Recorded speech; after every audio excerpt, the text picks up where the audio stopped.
ಕಡಲೆ ಇರಲಿ, ಹಲಸಂದೆ ಬೀಜ, ಕಪ್ಪು ಕಡಲೆ ಅಥವಾ ಬಿಳಿ ಕಡಲೆ, ಎಲ್ಲವೂ ಸ್ವಾದಿಷ್ಟವಾಗುತ್ತೆ.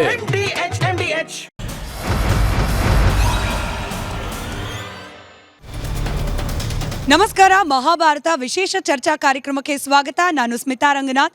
ಇವತ್ತಿನ ಮಹಾಭಾರತ ಕಾರ್ಯಕ್ರಮದ ವಿಶೇಷ ಅತಿಥಿಗಳು ಶ್ರೀ ರಾಮಚಂದ್ರಾಪುರ ಮಠದಿಂದ ಶಂಕರಾಚಾರ್ಯರು, ಶ್ರೀ ರಾಘವೇಶ್ವರ ಭಾರತಿ ಸ್ವಾಮೀಜಿಯವರು. ನಮಸ್ಕಾರ. ಕಾರ್ಯಕ್ರಮಕ್ಕೆ ಆತ್ಮೀಯ ಹಾಗೆ ಗೌರವಪೂರ್ಣವಾದ ಸ್ವಾಗತ ಸ್ವಾಮೀಜಿ.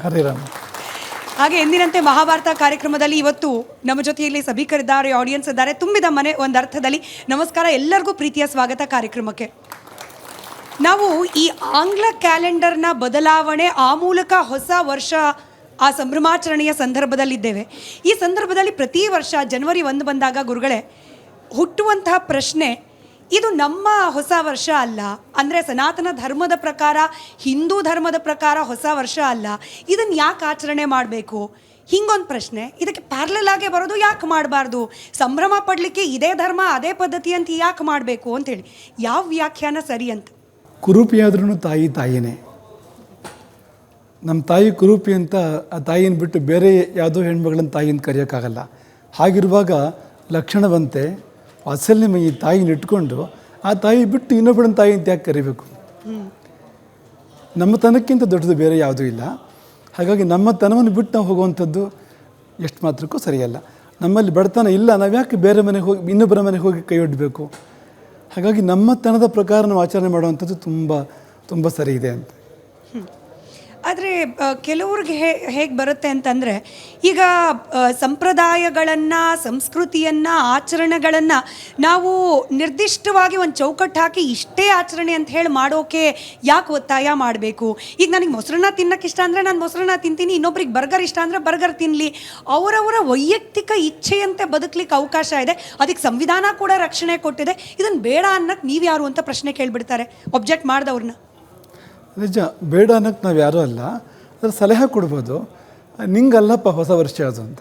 ಹೊಸ ವರ್ಷ ಹೋದಪ್ಪ, ಅದು ನಿಂಗಲ್ಲ, ಅದು ಗ್ರೆಗೋರಿಯನ್ ಕ್ಯಾಲೆಂಡರ್ ಪ್ರಕಾರ ಹೊಸ ವರ್ಷ. ಈಗ ಭಾರತೀಯ ಕಾಲಗಣನೆ ತುಂಬ ವೈಜ್ಞಾನಿಕವಾಗಿದೆ, ಖಗೋಳವನ್ನು ಆಧರಿಸಿದೆ ಅದು. ಈ ಉದಾಹರಣೆಗೆ ಹುಣ್ಣಿಮೆ ಅಂದರೆ ಆಕಾಶದಲ್ಲಿ ಆಧಾರ ಸಿಗುತ್ತೆ, ಅದಕ್ಕೆ ಚಂದ್ರ ಪೂರ್ಣನಾಗಿರ್ತಾನೆ ಆ ದಿವಸ. ಅಮಾವಾಸ್ಯೆ ಅಂದರೆ ಆಕಾಶದಲ್ಲಿ ಆಧಾರ ಸಿಗುತ್ತೆ, ಚಂದ್ರ ಇರಲ್ಲ ಅವತ್ತು. ನೀವು ಸಂಕ್ರಾಂತಿ ಅಂದರೆ ಸೂರ್ಯ ಒಂದು ರಾಶಿಯಿಂದ ಮತ್ತೊಂದು ರಾಶಿಗೆ ದಾಟ್ತಾನೆ, ಎಲ್ಲವೂ ಖಗೋಳವನ್ನು ಆಧರಿಸಿದೆ ಅಂತ. ಹಾಗಿರುವಾಗ ನೀವು ಆ ತರಹ ಅಲ್ಲಿಲ್ವಲ್ಲ ಅಂತ. ಈ ಜುಲೈ ಅಂದರೆ ಅದರ ಮೂಲ ಹುಡುಕಬೇಕು ಅಂದರೆ ಜೂಲಿಯಸ್ ಸೀಸನ್ ಸಮಾಧಿಗೆ ಹೋಗ್ಬೇಕಾಗತ್ತೆ ನಾವು. ಆಗಸ್ಟ್ ಅಂದರೆ ಅದರ ಮೂಲ ಹುಡುಕಬೇಕು ಅಂದರೆ ಸ್ಮಶಾನಕ್ಕೆ ಹೋಗಬೇಕಾಗತ್ತೆ, ಆಗಸ್ಟ್ ಸೀಸನ್ ಸಮಾಧಿಗೆ ಹೋಗಬೇಕಾಗತ್ತೆ. ಈ ನಮಗೇನು ಆಗಸ್ಟ್ ಸೀಸರ್, ನಮಗೇನು ಜೂಲಿಯಸ್ ಸೀಸರ್? ಈ ಪ್ರಶ್ನೆ ಬರುತ್ತಲ್ವಾ. ಈ ಜನವರಿ ಅಂದರೆ ಈ JNS ಅನ್ನೋ ದೇವತೆ ಮೇಲೆ ಜನವರಿ ತಿಂಗಳು ಬಂದಿರೋವಂಥದ್ದು. ರೋಮನ್ನರ JNS ಅನ್ನೋ ದೇವತೆ ಮೇಲೆ ಜನವರಿ ತಿಂಗಳು ಬಂದಿರೋವಂಥದ್ದು. ಯಾರಿಗಾದ್ರು JNS ಅನ್ನೋ ದೇವತೆ ಗೊತ್ತಾ? ನಮ್ಮಲ್ಲಿ ಏನಾದ್ರು ಸಂಬಂಧ ಇದೆಯಾ? ಅಂದರೆ ನಾನು ಏನು ಬೇಕಾದ್ರೂ ಮಾಡ್ಕೋತೀನಿ, ನಾನು ಊಟ ಬಾಯಲ್ಲಿ ಮಾಡಲ್ಲ ಕಿವಿಲಿ ಮಾಡ್ತೀನಿ ಅಂದರೆ ಮುಂದಾಗೋದಾಗತ್ತೆ ಅಂತ ಹೇಳಬೇಕಾಗತ್ತೆ ಅಷ್ಟೇ, ಅದು ಬೇರೆ ವಿಷಯ ಅದು. ಆದರೆ ವಿವೇಚನೆ ಬೆಳೆಸ್ತೀನಿ ಅಂತಂದರೆ ಏನಪ್ಪ ವಿವೇಚನೆಯಲ್ಲಿ? ಜನವರಿನ ಯಾಕೆ ಮಾಡ್ತಾಯಿದ್ದೀನಿ ನೀನು? ಆ ದೇವತೆ ನಿಂಗೆ ಗೊತ್ತಾ? ನಿನಗೆ ಬಳಕೆ ಇದೆಯಾ? ನಿನಗೆ ಏನು ದೇವತೆ ಅಂತವ್ರು ಗೊತ್ತಾ? ನಿನಗೆ ನೀನು ಕುಲ ಪರಂಪರೆಗೆ ಸಂಬಂಧ ಇದೆಯಾ ಅನ್ನೋ ಪ್ರಶ್ನೆ ಬರುತ್ತಲ್ವ. ಅಂಧಾನುಕರಣೆ ಸರಿಯಲ್ಲ ಅಂತ ಪಾಶ್ಚಾತ್ಯರು ನಮ್ಮ ಬಗ್ಗೆ ಹೇಳ್ತಾ ಇದ್ದ ಮಾತು ಇದು, ಅಂಧಾನುಕರಣೆ ಅಂತ. ಈ ಜನವರಿನ ಆಚರಣೆ ಮಾಡ್ತಾ ಇದೀವಲ್ಲ ನಾವು ಜನವರಿ ಒಂದನ್ನು, ಇದು ಅಂಧಾನುಕರಣೆ ಅಲ್ಲದೆ ಬೇರೆ ಇನ್ನೇನು? ಸರಿ, ನೀವು ಅಂಧಾನುಕರಣೆ ಅಂತಿದ್ರಿ ಗುರುಗಳೇ. ಈ ಅನುಕರಣೆ ಯಾವಾಗ ಆಗುತ್ತೆ ಅಂದರೆ ಸ್ವಾಭಾವಿಕವಾಗಿ ನಮ್ಮ ಆಚಾರ ವಿಚಾರಗಳಲ್ಲಿ ಅಥವಾ ನಮ್ಮ ದೈನಂದಿನ ಚಟುವಟಿಕೆಗಳಲ್ಲಿ ಎಲ್ಲೋ ಒಂದು ಕಡೆ ನಮಗೆ ಕೊರತೆ ಇದೆ ಅಂತ ಅನ್ನಿಸಿದಾಗ, ನಮ್ಮ ಆಚಾರ ವಿಚಾರಗಳು ಅಥವಾ ನಮ್ಮ ಹಬ್ಬ ಹರಿದಿನಗಳಲ್ಲಿ ನಮಗೆ ಸಿಗದೆ ಸಂತೋಷ ಅಥವಾ ಆಕರ್ಷಣೆ ಮತ್ತೊಂದರಲ್ಲಿ ಯಾವುದ್ರಲ್ಲಾದರೂ ಇದೆ ಅಂದಾಗ, ನಿಜ ನಮ್ಮ ಸನಾತನ ಸಂಸ್ಕೃತಿಯಲ್ಲಿ ಬರುವ ಹಬ್ಬ ಹರಿದಿನಗಳು, ಆಚರಣೆಗಳಲ್ಲಿ ಕೊರತೆ ಇದೆಯಾ? ಯಾಕೆ ಆಕರ್ಷಣೆ ಬೇರೆದ್ರ ಕಡೆಗೆ ಹೆಚ್ಚಾಗ್ತಿದೆ ಅಂಥೇಳಿ ಹೋಗಿದೆ. ಇನ್ಫ್ಯಾಕ್ಟ್ ತುಂಬ ತುಂಬ ಸರಿಯಾದ ಮಾತು ಇದು ಅಂತ. ಯಾಕೆ ಪಕ್ಕದ ಮನೆಗೆ ಊಟಕ್ಕೆ ಹೋದೆ, ನಿನ್ನ ಮನೇಲಿ ಕೊರತೆ ಇತ್ತಾ ಅಂತ? ಈ ಪಕ್ಕದ ಮನೇಲಿ ಊಟಕ್ಕೆ ಕರೆದಿದ್ರೆ ವಿಷಯ ಬೇರೆ, ಅದಲ್ಲ ಅಂದರೆ ನೀನು ಇನ್ನೊಂದು ಮನೆಗೆ ಊಟಕ್ಕೆ ಹೋದೆ ಅಂತಂದರೆ ನಿನ್ನ ಮನೇಲಿ ಏನು ಕೊರತೆ ಇತ್ತು? ನಿನ್ನ ತಾಯಿಲಿ ಏನು ಕೊರತೆ ಕಂಡೆ? ನಿನ್ನ ದೇಶದಲ್ಲಿ ಏನು ಕೊರತೆ ಕಂಡೆ? ಸಂಸ್ಕೃತಿ ಏನು ಕೊರತೆ ಕಂಡೆ? ಈ ಪ್ರಶ್ನೆ ನಮಗೆ ನಾವು ಕೇಳ್ಕೋಬೇಕು ಅಂತ. ಈಗ ನಾವು ಹೊಸ ವರ್ಷ ಆಚರಣೆ ಮಾಡಿದರೆ ಹೇಗೆ ಮಾಡ್ತಿದ್ವು? ಸ್ನಾನ ಮಾಡಿ, ಹೊಸ ಬಟ್ಟೆ ಉಟ್ಟು, ಸಿಹಿ ತಿಂಡಿಗಳನ್ನು, ಭಕ್ಷ್ಯಗಳನ್ನು ಮನೆಯಲ್ಲಿ ಮಾಡಿ, ದೇವರಿಗೆ ಅರ್ಪಣೆ ಮಾಡಿ, ನಾವೆಲ್ಲ ಒಟ್ಟಿಗೆ ಕೂತ್ಕೊಂಡು ಖುಷಿಯಿಂದ ಸೇವನೆ ಮಾಡ್ತಾಯಿದ್ವು ಅಲ್ವಾ? ಇವಾಗ ಹೇಗೆ ಮಾಡ್ತಿದ್ದೀವಿ? ಈ ಡಿಸೆಂಬರ್ 31 ಮಧ್ಯರಾತ್ರಿ ಏನು ಮಾಡ್ತೀವಿ? ಆ ಸಮಯದಲ್ಲಿ ಏನು ನಡೆಯುತ್ತೆ? ಹೊಸ ಬಟ್ಟೆ ಉಡ್ತೀವ ನಾವು, ಅಥವಾ ಒಳ್ಳೆ ಸಾತ್ವಿಕ ಭಕ್ಷ್ಯ ಸೇವನೆ ಮಾಡ್ತೀವ? ನಾವು ಹೆಚ್ಚಿಗೆ ಹೇಳೋಕ್ಕೆ ಕಷ್ಟ ಆಗುತ್ತೆ ನಮಗೆ. ಇದನ್ನು ಇರೋ ಬಟ್ಟೆ ಕಿತ್ತು ಬಿಸಾಡ್ತಕ್ಕಂಥ ಸಂದರ್ಭಗಳು ಕಾಣ್ತೀವಿ ನಾವು ಅಂತ. ಹೊಸ ಬಟ್ಟೆ ಉಡೋದು ಆಗಿರಲಿ ಅಂತ. ಆ ಕಾಲ ಹೇಗಿರುತ್ತೆ, ಆ ಸಂದರ್ಭ ಹೇಗಿರುತ್ತೆ ಅಂದರೆ, ರಕ್ಷಣೆಗೆ ಆರಕ್ಷಕರು ಬೇಕಾಗ್ತಾರೆ, ಹೆಣ್ಮಕ್ಳು ಮಾನ ರಕ್ಷಣೆಗೆ ಆರಕ್ಷಕರು ಬೇಕಾಗ್ತಾರೆ. ಇದೇನು ಸಂಸ್ಕೃತಿನ? ಇದನ್ನು ಯಾರೂ ಹೇಳಿಲ್ವಲ್ಲ. ಇಸ್ಲಾಮೂ ಹೇಳಿಲ್ಲ, ಕ್ರಿಶ್ಚಿಯಾನಿಟಿನೂ ಹೇಳಿಲ್ಲ. ನಮ್ಮ ದೇಶದಲ್ಲಿ 2-3 ಧರ್ಮಗಳು ಏನಿದೆ, ಸಿಖ್ ಧರ್ಮ ಹೇಳಿಲ್ಲ, ಜೈನ್ ಧರ್ಮ ಹೇಳಿಲ್ಲ. ಯಾವ ಧರ್ಮ ಹೇಳಿದೆ ಇದನ್ನು? ಕುಡಿದು ತೂರಾಡು, ಆ ದಿನ ಹುಚ್ಚುಚ್ಚಾಗಿ ಮಾತಾಡು, ಅಶ್ಲೀಲವಾಗಿ ಮಾತಾಡು ಅಂತ ಯಾರು ಹೇಳಿದರು? ಇದು ಯಾವ ಥರ ಸಂಭ್ರಮಾಚರಣೆ ಇದು? ಇನ್ನೊಬ್ರಿಗೆ ತೊಂದರೆ ಕೊಡೋ ಥರದ್ದು ಅಂತ. ಹಾಗಾಗಿ ನಮ್ಮ ಆಚರಣೆ ಇದೆಯಲ್ಲ ತುಂಬ ಚೆನ್ನಾಗಿದೆ. ಆ ಋತುವಿಗೆ ತಕ್ಕಂಥ ಭಕ್ಷ್ಯಗಳನ್ನು ಮಾಡಿ ಊಟ ಮಾಡ್ತಕ್ಕಂಥದ್ದು, ಆ ಕಾಲಕ್ಕೆ ಆ ಋತುವಿಗೆ ಸಲ್ಲ ಅಂತ ಅಡುಗೆ ಮಾಡಿ ಊಟ ಮಾಡಿ ಎಲ್ಲರೂ ಹಂಚಿಕೊಂಡು ಖುಷಿಪಟ್ಟು ಇದೆಷ್ಟು ಚೆನ್ನಾಗಿರುತ್ತೆ ಅಂತ, ಅದೆಷ್ಟು ಹಾಳಿರುತ್ತೆ ಅದು ಅಂತ. ಈ ಸರ್ವಧರ್ಮ ಸಮನ್ವಯತೆ ಸಮಾಜದಲ್ಲಿ ಇದೆಯೋ ಇಲ್ಲೋ ಗೊತ್ತಿಲ್ಲ, ನಮ್ಮ ಆಚರಣೆಯಲ್ಲಿ ತರ್ತೀವಿ ಅಂತ. ನಾವು 31ನೇ ತಾರೀಕು ಕಂಠಪೂರ್ತಿ ಕುಡಿತೀವಿ, ಅರ್ಧ ಬಟ್ಟೆ ಹಾಕೊಳ್ತೀವಿ, ಬೆಳಗ್ಗೆ ಎದ್ಬಿಟ್ಟು ಶುಭ್ರವಾಗಿ ಸ್ನಾನ ಮಾಡ್ಕೊಂಡು ದೇವಸ್ಥಾನಕ್ಕೆ ಹೋಗ್ತೀವಿ. ಈ ಕಲ್ಚರು ಇದೆ ಗುರುಗಳೇ, ಏನು ಹೇಳ್ತೀರಿ? ಅಲ್ಲ, ಆರಂಭ ಯಾವಾಗಲೂ ಚೆನ್ನಾಗಿರ್ಬೇಕಂತೆ. ನೀವು ಹೇಗೆ ಶುರು ಮಾಡ್ತೀರೋ ಹಾಗೆ ಮುಂದುವರಿತೀರಿ, ಹೇಗೆ ಮುಂದುವರಿತೀರೋ ಹಾಗೆ ಪೂರ್ಣ ಮಾಡ್ತೀರಿ. ಈ ಮೊದಲನೇ ಹೆಜ್ಜೆ ತುಂಬ ಮುಖ್ಯ. ಒಂದು ನೃತ್ಯ ಕಾರ್ಯಕ್ರಮ ಅಂತ ಅಂದ್ಕೊಂಡ್ರೆ, ಆಕೆ ಮೊದಲನೇ ಹೆಜ್ಜೆನೇ ತಪ್ಪಿದರೆ, ನೃತ್ಯಗಾತಿ ಅಥವಾ ನೃತ್ಯಗಾರ ಮೊದಲನೇ ಹೆಜ್ಜೆನೇ ತಪ್ಪಿದರೆ, ತಾಳ ತಪ್ಪಿದರೆ ಅದು ಮತ್ತೆ ಸರಿಯಾಗಲ್ಲ. ಅದು ಮುಂದೆ ಪೂರ್ತಿ ತಾಳ ತಪ್ತಾನೆ ಹೋಗುತ್ತಲ್ವ ಅದು ಅಂತ. ಯಾಕೆ ಮೊದಲೇ ತಪ್ಪಿದೆ ಅಲ್ವ ಅದು ಅಂತ. ಹೀಗೆ ಶುರು ಮಾಡಬೇಕಾದ್ರೆ ನಾವು ಕುಡಿದು ತೂರಾಡಿ ಶುರು ಮಾಡಿದರೆ ಇಡೀ ವರ್ಷ ಹೇಗೆ ನಡೆಯೋದು ಅಂತ. ನಮ್ಮ ಮುಖ್ಯ ಪ್ರಶ್ನೆ ಇರೋದು, ಇದೆಲ್ಲ ಮಾಡಿದ ಮೇಲೆ ದೇವ್ರ ಹತ್ರ ಹೋಗೋದಾ ಅಂತ. ದೇವ್ರ ಹತ್ರ ಹೋಗಬೇಕಾದ್ರೆ ಹೇಗಿರ್ಬೇಕು ನಾವು ಅಂತ. ಬಹುಶಃ ಅವರು ಎಷ್ಟು ರಾತ್ರಿ ಪಾನಮತ್ರ ಆಗಿರ್ತಾರೆ ಅಂದರೆ, ದೇವ್ರ ಹತ್ರ ಹೋಗ್ಬೇಕಾದ್ರೆ ಪೂರ್ತಿ ಸರಿಯಾಗಿರಲ್ಲ ಅವರು. ಹೊರಗಡೆಯಿಂದ ಸ್ನಾನ ಮಾಡ್ಬೋದು, ಒಳಗಡೆ ಹೋಗಿರೋದು ಪೂರ್ತಿ ಅದ್ರ ಪ್ರಭಾವ ಕಡಿಮೆ ಆಗಬೇಕಲ್ಲ ಅಂತ, ಆಗಿರಲ್ಲ ಅಂತ ಅನ್ಸುತ್ತೆ ಅಂತ. ಯಾವ ದೇವ್ರು ಒಪ್ಕೋತಾನೆ ನಮಸ್ಕಾರನ ಅಂತ. ಹಿಂದೂ ಹಬ್ಬಗಳು ಟಾರ್ಗೆಟ್ ಆಗ್ತಿರೋದನ್ನು ನಾವು ಕ್ರಮೇಣವಾಗಿ ಜಾಸ್ತಿ ಆಗ್ತಿರೋದನ್ನೇ ಗಮನಿಸ್ತಾ ಇದ್ದೀವಿ. ಗಣಪತಿ ಕೂರಿಸ್ತೀರಾ, ಅಲ್ಲಿ ಪರಿಸರ ಹಾನಿ ಅಂತಾರೆ. ದೀಪಾವಳಿಯಲ್ಲಿ ಪಟಾಕಿ ಸಿಡಿಸ್ತೀವ, ಪೊಲ್ಯೂಷನ್ ಅಂತಾರೆ. ಅದರ ಜೊತೆಯಲ್ಲಿ ಗಣಪತಿ ಮೆರವಣಿಗೆ ಸಂದರ್ಭದಲ್ಲಿ ಗದ್ದಲ ಆಗತ್ತೆ, ಹೀಗಾಗಿ ನಾಯ್ಸ್ ಪೊಲ್ಯೂಷನ್ ಅಂತಾರೆ. ನೀವು ಸಂಕ್ರಾಂತಿ ಅಂದರೆ ಅದು ಕೃಷಿಕರಿಗೋಸ್ಕರ ಮಾಡಿದ್ದು, ನಾವು ಯಾಕೆ ಮಾಡಬೇಕು? ಹಿಂಗೆ ಎಲ್ಲ ಹಬ್ಬಕ್ಕೂ ಕೂಡ ಒಂದು ಹೆಸರು ಕಟ್ಟಿ ಈ ಆಚರಣೆಯೇ ತಪ್ಪು ಅನ್ನೋ ಒಂದು ಮನಸ್ಥಿತಿಗೆ ನಮ್ಮ ಯುವ ಜನರನ್ನು ತರೋ ಪ್ರಯತ್ನ ಆಗ್ತಿದೆಯಲ್ಲ, ಅದ್ರ ಬಗ್ಗೆ ಏನು ಹೇಳ್ತೀರಿ? ಗಣಪತಿ ಅದು ಯಾವಾಗ ಬಂತು? ತುಂಬ ಚೆನ್ನಾಗಿ ಬಂತದು. ಗಣಪತಿನ ಮಣ್ಣಲ್ಲಿ ಮಾಡ್ತಾರೆ, ನೀರಲ್ಲಿ ಬಿಡ್ತಾರೆ. ಯಾಕೆಂದರೆ ಗಣಪತಿ ಹುಟ್ಟೋದು ಭೂತತ್ವದಲ್ಲಿ, ಮೂಲಾಧಾರ ಚಕ್ರ ಅಂತ ಏನು ಕರೀತಾರೆ, ಭೂತತ್ವ, ಅಲ್ಲಿ ಗಣಪತಿ ಪ್ರಾದುರ್ಭಾವ ಆಗುತ್ತೆ. ಮುಂದಿನ ಸ್ವಾಧಿಷ್ಠಾನ ಚಕ್ರ ಜಲತತ್ವ ಅಲ್ಲಿರತಕ್ಕಂಥದ್ದು, ಅಲ್ಲಿ ಗಣಪತಿ ಲೀನ್ ಆಗ್ತಾನೆ ಅಂತ, ಶಿವನ ರೂಪ ತಗೋತಾನೆ ಮುಂದಕ್ಕೆ ಅಂತ ಯೋಗಶಾಸ್ತ್ರ ಬಲ್ಲವರು ಹೇಳೋವಂಥದ್ದು. ಅದಕ್ಕೆ ಪ್ರತ್ಯೇಕವಾಗಿ ಮಣ್ಣಲ್ಲಿ ಗಣಪತಿನ ಮಾಡ್ತಾಯಿದ್ರು, ನೀರಲ್ಲಿ ಬಿಡ್ತಾಯಿದ್ರು. ಏನೂ ಪೊಲ್ಯೂಷನ್ ಇಲ್ಲ, ಏನೂ ಪರಿಸರ ಹಾನಿ ಇಲ್ಲ. ಪರಿಸರ ಹಾನಿ ಯಾವಾಗ ಬಂತು, ಎಲ್ಲಿ ಬಂತು? ಮಾಡರ್ನಿಟಿಲಿ ಬಂತದು. ಅದಕ್ಕೆ ಯಾವಾಗ ನಾವು ವಿಷದ ಬಣ್ಣ ಬೆಳೆದ್ವು, ಅದನ್ನ ಯಾರು ಹೇಳಿದರು? ಯಾವ ಶಾಸ್ತ್ರ ಹೇಳಿದೆ? ನಮ್ಮಲ್ಲಿ ನಾವು ಮಾಡಲ್ಲ. ನಮ್ಮ ಮಠದಲ್ಲಿ ನಾವು ಅನೇಕ ವರ್ಷಗಳಿಂದ ಗಣಪತಿಗೆ ನಾವು ನೈಸರ್ಗಿಕ ಬಣ್ಣಗಳನ್ನು ಮಾತ್ರ ಕೊಡ್ತೀವಿ. ಈಗ ಮಸಿ ಇದೆ ಉದಾಹರಣೆಗೆ, ಅರಿಶಿಣ ಇದೆ, ಕುಂಕುಮ ಇದೆ, ಸುಣ್ಣ ಇದೆ, ಅಥವಾ ಹೂವು, ಹಸಿರು ಇಂಥದ್ದಿದೆ. ಇಂಥ ಬಣ್ಣ ಮಾತ್ರ ಕೊಡೋದು. ಯಾಕೆಂದರೆ ದೇವರಿಗೆ ವಿಷ ಹಚ್ಚಿ ಪೂಜೆ ಮಾಡಿದರೆ ವಿಷಕ್ಕೆ ಪೂಜೆ ಮಾಡಿದಾಗ ಆಗ್ಬಿಡುತ್ತೆ ಅಂತ. ನಿಜ. ಯಾಕಂದರೆ ವಿಷದ ಕೋಟ್ ಇದೆಯಲ್ಲ, ಅದನ್ನು ದಾಟಿ ದೇವ್ರ ಹತ್ರ ಹೋಗಬೇಕಾಗುತ್ತೆ ಅದು ಅಂತ, ಪೂಜೆ ಅಂತ. ಎಲ್ಲಿ ಸಮಸ್ಯೆ ಬಂದಿದೆ ಅಂದರೆ, ಸಮಸ್ಯೆ ಬಂದಿರೋವಂಥದ್ದು ನಾವು ಆಧುನಿಕತೆಯ ಭರಾಟೆಯಲ್ಲಿ ಗಣಪತಿಗೆ ಬಣ್ಣ ಹಚ್ಚೋದು ತಪ್ಪು ಅಂತ ಹೇಳ್ತಾ ಇಲ್ಲ. ಆ ಬಣ್ಣ ಎಲ್ಲಿಂದ ಬಂತು, ಎಂಥ ಬಣ್ಣ ಅದು ಅಂತ. ಅದನ್ನು ತೊಗೊಂಡು ನೀವು ಕೆರೆಯಲ್ಲಿ ಮುಳುಗಿಸಿದ್ರೆ ಮೀನು ಸಾಯುತ್ತೆ, ಕುಡಿದವ್ರಿಗೂ ತೊಂದರೆ ಆಗುತ್ತೆ. ಇದು ಗಣಪತಿ ಹಬ್ಬ ತಂದವರ ತಪ್ಪಲ್ಲ ಅಂತ ಅಂದರೆ ಅದು ತುಂಬ ವೈಜ್ಞಾನಿಕವಾಗಿದೆ ಅಂತ, ಅದು ಚೆನ್ನಾಗೇ ಇದೆ ಅದು ಅಂತ, ತುಂಬ ತಾತ್ವಿಕವಾಗಿದೆ ಅಂತ. ಹೀಗೆ ಅದು ಯಾವ್ಯಾವ ಲೆಕ್ಕಾಚಾರದ ಮೇಲೆ ಬಂದಿದೆ, ಅದು ಹಾಗೆ ಬಂದಿಲ್ಲ. ಆದರೆ ನಾವೇನು ಸೇರಿಸಿದ್ವೋ ಅದು ತಪ್ಪಾಗಿ ಸೇರಿಸ್ತಿದ್ವಿ, ಏನನ್ನೋ ಸೇರಿಸ್ತಿದ್ವಿ. ಅದನ್ನು ತೊಗೊಂಡಾಗ ಅಲ್ಲೇ ಹೇಳಬಾರ್ದು ಅಂತ. ಉದಾಹರಣೆಗೆ ತಾಂಬೂಲ ಇದೆ, ತಾಂಬೂಲಕ್ಕೆ 13 ಗುಣಗಳನ್ನು ಹೇಳ್ತಾರೆ. ತಾಂಬೂಲಸ್ಯ ಸಖೇ ತ್ರಯೋದಶ ಗುಣಾಹ ಅಂತ. ಅದು ವಾತ ಪಿತ್ತ ಕಫ ಎಲ್ಲಕ್ಕೂ ಉಪಯೋಗ ಆಗ್ತಕ್ಕಂಥ ತುಂಬ ಒಳ್ಳೆಯ ವಸ್ತು ಅದು ಅಂತ. ಆ ತಾಂಬೂಲ ಇವತ್ತು ಒಳ್ಳೆ ಸ್ಥಿತಿಲಿ ಇದೆಯಾ ಅಂದರೆ ಇಲ್ಲ. ಯಾಕಿಲ್ಲ ಅಂದರೆ ತಂಬಾಕು ಬಂದು ಸೇರ್ಕೊಂಡಿದ್ದದಕ್ಕೆ ಅಂತ, ಹೊರಗಡೆಯಿಂದ ಅಂತ. ಈ ಸಹವಾಸ ದೋಷ ಅನ್ನೋದಕ್ಕೆ ತಾಂಬೂಲದಂಥ ಉದಾಹರಣೆ ಬೇರೆ ಯಾವುದೂ ಇಲ್ಲ ಅಂತ. ತುಂಬ ಉತ್ತಮವಾದ ವಸ್ತು. ಊಟ ಆದಮೇಲೆ ಸೇವನೆ ಮಾಡಬೇಕಾದ್ರೆ ಗೃಹಸ್ಥರಾದವರು ಸೇವನೆ ಮಾಡಿದ್ರೆ ತುಂಬ ಜೀರ್ಣಕ್ಕೆಲ್ಲ ತುಂಬ ಒಳ್ಳೆಯದದು. ಆದರೆ ಅಂಥ ವಸ್ತು ಎಲ್ಲಿ ಬಂತು ಅಂದರೆ ಮುಟ್ಬೇಡ ಅದನ್ನು ಅಂತ, ಹಾಕ್ಬೇಡ ಅದನ್ನು ಅಂತ. ಕಾರಣ ಏನು ಅಂದರೆ ಈ ತಂಬಾಕು ಬಂದು ಸೇರ್ಕೊಳ್ತಲ್ಲ, ಅದರಿಂದಾಗಿ ತಾಂಬೂಲಕ್ಕೆ ಕೆಟ್ಟ ಹೆಸರು ಬಂತು. ಹೀಗೆ ನಮ್ಮ ಆಚರಣೆಗಳು, ಉದಾಹರಣೆಗೆ ದೀಪಾವಳಿ ಪಟಾಕಿ ಅಂತ ತೊಗೊಂಡ್ರೆ ದೀಪಾವಳಿ ದೀಪ ಹಚ್ಚಿ ಆಚರಣೆ ಮಾಡ್ತಾಯಿದ್ವು ಒಂದು ಕಾಲದಲ್ಲಿ. ಅದು ಯಾವ್ಯಾವ ಥರ ಪಟಾಕಿ ನಾವು ಆಚರಣೆ ಮಾಡ್ತಾಯಿದ್ವೋ ಆಯಾ ಥರನೇ ಇದ್ದರೆ ಅಂತ ಸಮಸ್ಯೆ ಏನಿರಲಿಲ್ಲ. ಆದರೆ ನಾವಲ್ಲಿ ಬೇರೆ ಬೇರೆ ತಂದ್ವಲ್ಲ ಆಮೇಲೆ ಅಲ್ಲೇ ಸಮಸ್ಯೆಗಳು ಇರೋಂಥದ್ದು. ನಾವು ಅದನ್ನು ದೂರೋದು ಬೇಡ ಅಂತ, ಪರಂಪರೆಯನ್ನು ದೂರೋದು ಬೇಡ ಅಂತ ನಮ್ಗೆ ಅನ್ಸೋಂಥದ್ದು ಅಂತ. ಈ ನಮ್ಮ ಆಚರಣೆಗಳನ್ನು ನಮ್ಮಿಂದಲೇ ದೂರ ಮಾಡೋ ಪ್ರಯತ್ನಗಳು ಅದು ಐಡಿಯಾಲಜಿಕಲಿನೂ ಆಗಿರಬಹುದು, ಪ್ರಾಕ್ಟಿಕಲಿ ಸಮಾಜದಲ್ಲಾದರೂ ಆಗಿರಬಹುದು. ಇವಾಗ ನಮ್ಮ ಹಬ್ಬಗಳನ್ನು ಅನ್ಸೈಂಟಿಫಿಕ್ ಅಂತ ಹೇಳ್ತಿರೋರು ಯಾರು, ಯಾಕೆ? ನನ್ನ ಮೊದಲ ಪ್ರಶ್ನೆ. ಎರಡನೇದು ಆಚರಣೆ ಬಗ್ಗೆನೂ ನಾನು ಕೇಳ್ತೀನಿ. ಇದನ್ನು ಸರಿಯಾದ ರೀತಿಯಲ್ಲಿ ತಲುಪಿಸುವ ಜವಾಬ್ದಾರಿ ಯಾರ್ದೆಲ್ಲ ಆಗಿತ್ತು? ಕೇವಲ ಮನೆಯಲ್ಲಿರೋ ತಂದೆ ತಾಯಿ ಹಿರಿಯದ ಮಾತಾನ ಸಮಾಜವಾಗಿ ಯಾರು ಮಾಡಬೇಕಾಗಿತ್ತು, ಅದು ಯಾಕೆ ಆಗ್ತಿಲ್ಲ? ಈ ಜೆನ್ಸಿ ಎಸ್ಪೆಷಲಿ ಈಗಿನ ಜನ್ರೇಷನ್ಗೆ ನಮ್ಮ ಹಬ್ಬಗಳು ಅಂದ್ರೇ ಮೌಢ್ಯ ಅನ್ನೋ ರೀತಿಯಲ್ಲಿ ತಲೆಗೆ ತುಂಬೋ ಪ್ರಯತ್ನ ಯಾರಿಂದ ಆಗ್ತಿದೆ, ಅದು ಸರಿಪಡಿಸೋದು ಯಾರು ಅಂತ?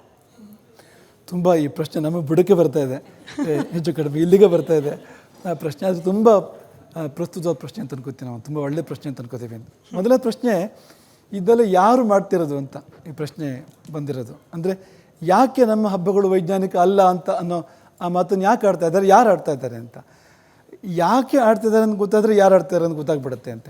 ಯಾಕೆ ಆಡ್ತಿದ್ದಾರೆ ಅಂದರೆ ಈ ದೇಶವನ್ನು ಒಡಿಬೇಕು ಅಂತ ಆಡ್ತಿದ್ದಾರೆ ಅಂತ. ಈ ದೇಶ ತನ್ನ ಕಳ್ಕೊಳ್ಬೇಕು ಅನ್ನೋ ಕಾರಣಕ್ಕೆ ಮಾಡ್ತಾ ಇದ್ದಾರೆ. ಈ ದೇಶ ತನ್ನ ಮೂಲ ಸೊಬಗನ್ನು ಉಳಿಸ್ಕೋಬಾರ್ದು ಅಂತ. ಈ ದೇಶ ಪರಕೀಯರ ಥರ ಬಾಳಬೇಕು, ಗುಲಾಮರಂತೆ ಬಾಳಬೇಕು ಅನ್ನುವ ಒಂದು ಕಾರಸ್ಥಾನ ಇದೆಯಲ್ಲ, ಇದು ಶತಮಾನಗಳ ಹಿಂದೆ ಆರಂಭ ಆಗಿರ್ತಕ್ಕಂಥದ್ದು, ಎಲ್ರಿಗೂ ಗೊತ್ತಿರೋಂಥದ್ದೇ. ಅದು ಬ್ರಿಟಿಷರು ಈ ದೇಶನ ಯಾವಾಗ ಆಳ್ತಾ ಇದ್ರೋ ಆಳೋಕ್ಕೆ ಸುಲಭ ಆಗುತ್ತೆ ಅಂತ.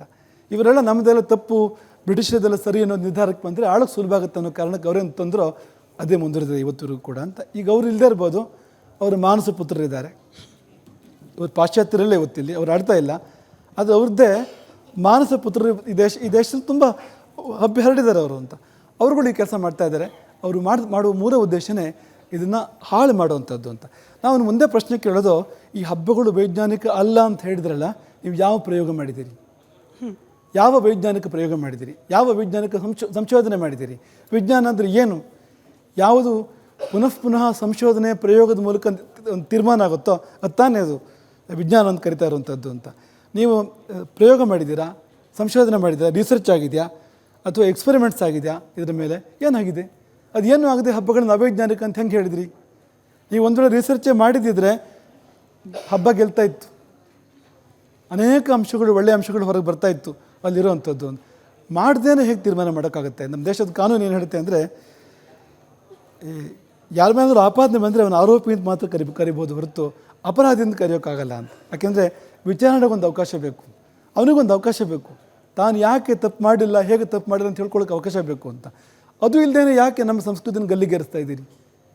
ವಿಚಾರಣೆ ಕೂಡ ಇಲ್ಲದೇ, ಸಂಶೋಧನೆ ವಿಮರ್ಶೆ ಯಾವುದೂ ಇಲ್ಲದೇ ನೀವು ಒಂದೇ ಉಸಿರಿಗೆ ಯಾಕೆ ನಮ್ಮ ಸಂಸ್ಕೃತಿನ ಗಲ್ಲಿಗೇರಿಸ್ತಾ ಇದ್ದೀರಿ ಅನ್ನೋ ಪ್ರಶ್ನೆನ ಅವ್ರಿಗೆ ನಾವು ಕೇಳಬೇಕಾಗುತ್ತೆ. ನೀನು ಹಬ್ಬನ ಅವೈಜ್ಞಾನಿಕ ಅಂತ ಕರಿಬೇಕಾದ್ರೆ ನೀವು ಪ್ರಯೋಗ ಮಾಡಿ ಮಾತಾಡು, ಸಂಶೋಧನೆ ಮಾಡಿ ಮಾತಾಡು ಅನ್ನೋದು ತುಂಬ ಮುಖ್ಯವಾಗಿರೋಂಥದ್ದು.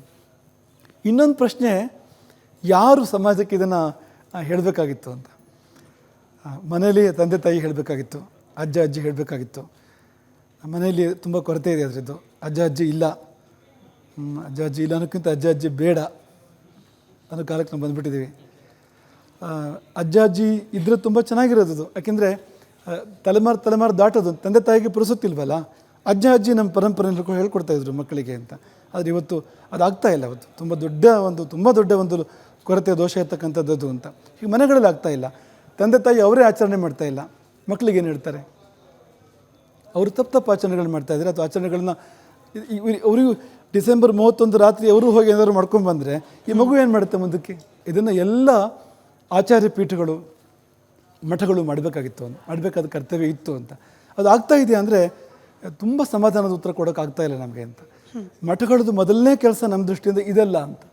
ನಾವು ಇದು ವೈದ್ಯಕೀಯ ಸಂಸ್ಥೆಗಳನ್ನು, ಅಂದರೆ ಹಣ ಬರೋಂಥ ಸಂಸ್ಥೆಗಳು ಅಥವಾ ಇನ್ನೊಂದು ಅಂಥದ್ದನ್ನು ಮಾಡೋಕ್ಕಿಂತ ಮುಂಚೆ ಮಾಡೋದ್ರ ಬಗ್ಗೆ ಟೀಕೆ ಅಲ್ಲ, ಅದು ಮಾಡಿದ್ರೆ ತಪ್ಪು ಅಂತ ಅನ್ನೋ ವಿಷಯಕ್ಕೆ ಹೇಳ್ತಾ ಇರೋಂಥದ್ದಲ್ಲ. ಆದ್ಯತೆಯ ಪಟ್ಟಿಯಲ್ಲಿ ಬೇರೆ ಇದು ಮೊದಲು ಆಗಬೇಕಾಗಿತ್ತಲ್ಲ ಅಂತ. ಯಾಕೆಂದರೆ ಈ ಜ್ಞಾನ ಪ್ರಸಾರ, ಸಂಪ್ರದಾಯದ ಪ್ರಸಾರ, ಪರಂಪರೆಯ ಪ್ರಸಾರ ಮೊದಲು ಆಗಬೇಕಾದ ಕಾರ್ಯ. ಒಂಥರ ಹೇಳಬೇಕು ಅಂದರೆ ಮಠ ಮಾಡೋ ಕೆಲಸನ ರಿಪಬ್ಲಿಕ್ ಕನ್ನಡ ಮಾಡ್ತಾ ಇದೆಯಲ್ಲ ಅಂತ ಅನಿಸ್ತಾ ಇದೆ ನಮಗೆ ಅಂತ. ನಿಮ್ಮ ಅನುಗ್ರಹದಿಂದ ಮತ್ತು ಮಠನೇ ತಂದು ಕೂರಿಸ್ಕೊಂಡು, ಗುರುಗಳನ್ನೇ ಒಂದು ಮಠನೇ ತಂದು ಕೂರಿಸ್ಕೊಂಡು ಮಠ ಮಾಡೋ ಕೆಲಸ ನೀವು ಮಾಡ್ತಾಯಿದ್ದೀರಿ ಅಂದರೆ ನಿಮ್ಮನ್ನು ಏನು ಅನ್ಬೇಕು, ನಿಮಗೆ ಹೇಗೆ ನಿಮ್ಗೆ ಅಭಿನಂದನೆ ಸಲ್ಲಿಸ್ಬೇಕೋ ಗೊತ್ತಾಗ್ತಾ ಇಲ್ಲ ಅಂತ. ಇವತ್ತಿನ ಮಟ್ಟಿಗೆ ರಿಪಬ್ಲಿಕ್ ಕನ್ನಡ ಒಂದು ಮಠ ಆಗಿದೆ ಅಂತ ತಪ್ಪೇನಿಲ್ಲ ಅಂತ ನಿಮ್ಮ ಅನುಗ್ರಹದಿಂದ. ಮತ್ತೊಂದು ಅತ್ಯಂತ ಗಂಭೀರವಾದ ಪ್ರಶ್ನೆ ಅಂತಂದರೆ, ಹಬ್ಬಗಳ ಆಚರಣೆಗೆ ಸೀಮಿತವಾಗೇನೆ ಆಚರಣೆಯನ್ನು ಬಲವಂತವಾಗಿ ಮಾಡಿಸೋ ಪ್ರಯತ್ನ ಅಥವಾ ಬೇರೆಯೊಬ್ಬರ ಆಚರಣೆಯನ್ನು ಅಥವಾ ಬೇರೆ ಸಂಸ್ಕೃತಿಯ ಆಚರಣೆಯನ್ನು ಬಲವಂತವಾಗಿ ನಿಲ್ಲಿಸೋ ಪ್ರಯತ್ನ, ಇದೆರಡೂ ಕೂಡ ಸಮಾಜದಲ್ಲಿ ಆಗ್ತಾ ಇದೆ ಗುರುಗಳೇ. ಅಂದರೆ ಈಗ ಯಾರೋ ಕ್ರಿಸ್ಮಸ್ ಹಬ್ಬಕ್ಕೋಸ್ಕರ ಟ್ರೀ ಡೆಕೋರೇಟ್ ಮಾಡಿದರೆ ಅದನ್ನು ಇನ್ನೊಂದು ಧರ್ಮದವರು ಹೋಗಿ ಅದನ್ನು ವ್ಯಾಂಡಲೈಸ್ ಮಾಡೋದು, ಅಥವಾ ಗಣಪತಿ ಕೂರಿಸೋ ಸಂದರ್ಭದಲ್ಲಿ ಇನ್ನೊಂದು ಧರ್ಮದವರು ಬಂದು ಕಲ್ಲು ಎಸೆಯೋದು. ಈ ಅಸಹಿಷ್ಣುತೆ, ಧರ್ಮ ಅನ್ನೋದು ಎಲ್ಲವನ್ನ ಕೂಡ ಸಹಿಸೋದನ್ನು ಕಲಿಸ್ಕೊಡುತ್ತೆ ಅನ್ನೋದಾದರೆ, ಈ ಅಸಹಿಷ್ಣುತೆ ಅನ್ನೋದು ಎಲ್ಲಿಂದ ಬರ್ತಿದೆ ಅಂತ, ಅದರಲ್ಲೂ ಆಚರಣೆಗಳ ವಿಚಾರದಲ್ಲಿ? ಅದು ಧರ್ಮದಿಂದ ಅಂತೂ ಬರ್ತಾ ಇಲ್ಲ, ಅದು ಖಡಾಖಂಡಿತ. ಯಾಕೆಂದರೆ ಧರ್ಮ ಅದನ್ನು ಹೇಳ್ತಾ ಇಲ್ಲ ಅಂತ. ಈಗ ಕೃಷ್ಣ ಒಂದು ತುಂಬ ಸುಂದರವಾದ ಮಾತನ್ನು ಹೇಳ್ತಾನೆ, ನಿಮಗೆಲ್ಲ ಗೊತ್ತಿರೋಂಥದ್ದೇ ಅದು. ಸ್ವಧರ್ಮೇ ನಿಧನಂ ಶ್ರೇಯ ಅಂತ. ಅಂದರೆ ಅವನವನು ತನದಲ್ಲಿರಲಿ ಅಂತ, ಅವನವನ ಆಚರಣೆಗಳನ್ನು ಮಾಡಲಿ ಅನ್ನೋ ಮಾತನ್ನು ಕೃಷ್ಣ ಹೇಳಿರುವಂಥದ್ದು ಅಂತ. ಮತ್ತು ನಮ್ಮಲ್ಲಿ ಬದಲಾವಣೆಯನ್ನು ತಿಳುವಳಿಕೆ ಮೂಲಕ ಮಾಡೋದನ್ನು ಹೇಳ್ಕೊಡ್ತಾರೆ ಹೊರತು ಬಲಾತ್ಕಾರದ ಮೂಲಕ ಮಾಡೋದನ್ನು ಹೇಳ್ಕೊಡಲ್ಲ ಅಂತ. ಉದಾಹರಣೆಗೆ ಗುರುಕುಲ ವಾಸ ಇದೆ. ಗುರುಕುಲ ವಾಸ ಯಾತಕ್ಕೋಸ್ಕರ ಇದೆ? ಈ ಗುರುಕುಲ ವಾಸಕ್ಕೆ ಇವತ್ತಿನ ಶಾಲೆಗೂ ಏನು ವ್ಯತ್ಯಾಸ ಅಂದರೆ, ಗುರುಕುಲದಲ್ಲಿ ಒಬ್ಬ ಆದರ್ಶ ವ್ಯಕ್ತಿ ಇರಬೇಕು, ಅವನಿಗೆ ಗುರು ಅಂತ ಹೆಸರು. ಅವನು ಇಡೀ ದಿನ ಆದರ್ಶವಾಗಿರಬೇಕು, ಇಡೀ ಜೀವನ ಆದರ್ಶವಾಗಿರಬೇಕು. ಮಗು ನೋಡ್ತಾ ಕಲಿಬೇಕು ಅಂತ. ಆ ನೋಡ್ತಾ ಕಲಿಯೋ ಭಾಗ 75, ಹೇಳ್ಕೊಡೋದು 25. ಪಾಠ ಅನ್ನೋದು ಅಂದರೆ ನೇರವಾಗಿ ಏನೋ ಹೇಳ್ಕೊಡೋದು ತಿಳಿಸ್ಕೊಡೋದು ತುಂಬ ಚಿಕ್ಕ ಭಾಗ ಅಂತ. ದೊಡ್ಡ ಭಾಗ ಏನಂದರೆ ಅವನ ಜೀವನ ನೋಡ್ತಾ ಇರ್ತಾರಲ್ಲ, ಅವನ ಬದುಕು, ಅವನು ಹೇಗೆ ಹೇಳ್ತಾನೆ, ಹೇಗೆ ಮಲಗ್ತಾನೆ, ಏನು ಊಟ ಮಾಡ್ತಾನೆ, ಏನು ಮಾತಾಡ್ತಾನೆ, ಯಾವ ಥರ ಯೋಚನೆ ಮಾಡ್ತಾನೆ, ಅವನು ಪ್ರಕೃತಿಯ ಬಗ್ಗೆ ಒಂದು ಭಾವ ಏನು, ಇನ್ನೊಬ್ಬರು ಸಹಜೀವಿಗಳ ಬಗ್ಗೆ ಒಂದು ಭಾವ ಏನು ನೋಡ್ತಾರಲ್ಲ ಅವರು, ಅದು ಬೀರೋ ಪ್ರಭಾವವನ್ನು ಬೇರೆ ಯಾವ ಶಾಲೆನೂ ಬೇರೆ ಯಾವ ಉಪಕ್ರಮನೂ ಕೂಡ ಮಾಡೋಕ್ಕೆ ಸಾಧ್ಯ ಇಲ್ಲ ಅಂತ. ಹಾಗಾಗಿ ಇದು ಏನಾಗ್ತಾಯಿತ್ತು ಅಂದರೆ, ರಕ್ತಗತವಾಗಿ ಆಚರಣೆಗಳು ಬರ್ತಾಯಿತ್ತು, ತುಂಬ ಸಹಜವಾಗಿ ಬರ್ತಾಯಿತ್ತು. ಇದು ತುಂಬ ಸರಿಯಾದ ದಾರಿ. ಇದು ಬಲಾತ್ಕಾರಕ್ಕೆ ಏನು ಅರ್ಥ ಇಲ್ಲ. ನೋಡಿ, 2 ಥರ ದಾರಿಗಳಿದೆ. ಈಗ ಒಬ್ಬರ ಹತ್ರ ಒಂದನ್ನು ಮಾಡಿಸ್ಬೇಕು ಅಂದರೆ ಭೀತಿಯಿಂದನೂ ಮಾಡಿಸ್ಬೋದು, ಪ್ರೀತಿಯಿಂದನೂ ಮಾಡಿಸ್ಬೋದು. ಭೀತಿಯಿಂದ ಮಾಡಿದರೆ ಅವನು ಕೇವಲ ಹೊರಗಡೆಯಿಂದ ಮಾಡ್ತಾ ಇರ್ತಾನೆ, ಒಳಗಡೆಯಿಂದ ಮಾಡಿರಲ್ಲ. ಒಳಗಡೆಯಿಂದ ಮಾಡಿದೋದಕ್ಕೇನು ಜೀವ ಇಲ್ಲ, ಅವನು ಮಾಡಿಲ್ಲ ಅಂತಲೇ ಅರ್ಥ ಅದಕ್ಕೆ. ಯಾಕೆಂದರೆ ಮನಬರಿಯದ ಪಾಪ ತಾನಿರೋದು. ನಮ್ಗೆ ಗೊತ್ತಿಲ್ಲದೆ ಪಾಪ ನಡೆದೋಗಿದೆ ಅಂದರೆ ಪಾಪ ಅಲ್ಲ ಅಂತ ನಮ್ಮ ಸಂಸ್ಕೃತಿ ಹೇಳುತ್ತೆ. ಪುಣ್ಯ ಕೂಡ ಹಾಗೆ ಅಂತ. ಪೂಜೆ ಮಾಡ್ತಾಯಿದ್ದೀವಿ, ನಮ್ಗೆ ಗೊತ್ತೇ ಇಲ್ಲ, ನಾವು ಏನೋ ಬೇರೆ ಏನೋ ನೋಡ್ಕೊಂಡು ಕೇಳ್ಕೊಂಡು ಮಾಡ್ತಾ ಇದ್ದೀವಿ ಅಂದರೆ ಅದು ಪೂಜೆ ಮಾಡಿದಾಗೆ ಆಗಿಲ್ಲ ಅದು ಅಂತ. ಹಾಗಾಗಿ ಮನವರಿಯದ ಪಾಪ ತಾನಿರೋದು. ಆ ಥರದ ಬದಲಾವಣೆಗಳಿಗೆ ಅರ್ಥನೇ ಇಲ್ಲ ಅಂತ. ಭೀತಿಯಿಂದ ಬರೋದಲ್ಲ, ಪ್ರೀತಿಯಿಂದ ಬರಬೇಕು, ತಿಳುವಳಿಕೆಯಿಂದ ಬರಬೇಕು, ಬಂದರೆ ಚೆನ್ನಾಗಿರುತ್ತೆ. ಹಾಗಾಗಿ ಕ್ರಿಸ್ಮಸ್ ವೃಕ್ಷಕ್ಕೆ ಅದನ್ನು ಭಂಗ ಮಾಡೋದು ಕೂಡ ಸರಿಯಲ್ಲ, ಗಣಪತಿ ಹಬ್ಬಕ್ಕೆ ಗಣಪತಿ ಕಲಿಸೋದು, ಉತ್ಸವಕ್ಕೆ ಕಲಿಸೋದು ಕೂಡ ಸರಿಯಲ್ಲ ಅಂತ. ಆ ಥರದ ಬದಲಾವಣೆಗಳು ನಮ್ಮ ಧರ್ಮ, ನಮ್ಮ ಸಂಸ್ಕೃತಿ ಹೇಳಿಲ್ಲ. ಅಂತಃಪರಿವರ್ತನೆ ಬರಬೇಕು. ನಾನೆಲ್ಲೋ ಓದಿದ್ದು ಗುರುಗಳೇ, ಅಂದರೆ ಭಾರತ ಅನ್ನೋ ದೇಶದ ಉಸಿರಿರೋದೇನೆ ಇಲ್ಲಿನ ಧರ್ಮ ಹಾಗೆ ಧಾರ್ಮಿಕ ಆಚರಣೆಗಳ ಮೇಲೆ. ಹೀಗಾಗಿ ಭಾರತವನ್ನು ನೀವು ವ್ಯಾಂಡಲೈಸ್ ಮಾಡಬೇಕು ಅಂದರೆ, ಭಾರತವನ್ನು ನೀವು ಬಲಹೀನ ಮಾಡಬೇಕು ಅಂದರೆ ಇಲ್ಲಿನ ಆಚರಣೆ ಹಾಗೆ ಧಾರ್ಮಿಕ ಶ್ರದ್ಧೆಯನ್ನು ಕಡಿಮೆ ಮಾಡಬೇಕು ಅಂತೇಳಿ ಅದರ ಒಂದು ಸ್ವರೂಪವನ್ನು ನಾವು ನಮ್ಮ ಶ್ರದ್ಧಾ ಕೇಂದ್ರಗಳನ್ನು ಟಾರ್ಗೆಟ್ ಮಾಡಿಕೊಂಡು ಅದನ್ನು ಫಿಸಿಕಲಿ ಒಡೆದಾಕಿದ್ರ ಸ್ವರೂಪದಲ್ಲಿ ನೋಡಿದ್ವಿ. ಅದರ ಮುಂದುವರೆದ ಭಾಗನೇ ನಮ್ಮ ಹಬ್ಬ ಆಚರಣೆಗಳನ್ನು ಟಾರ್ಗೆಟ್ ಮಾಡಿದ್ದ ಅಂಥೇಳಿ.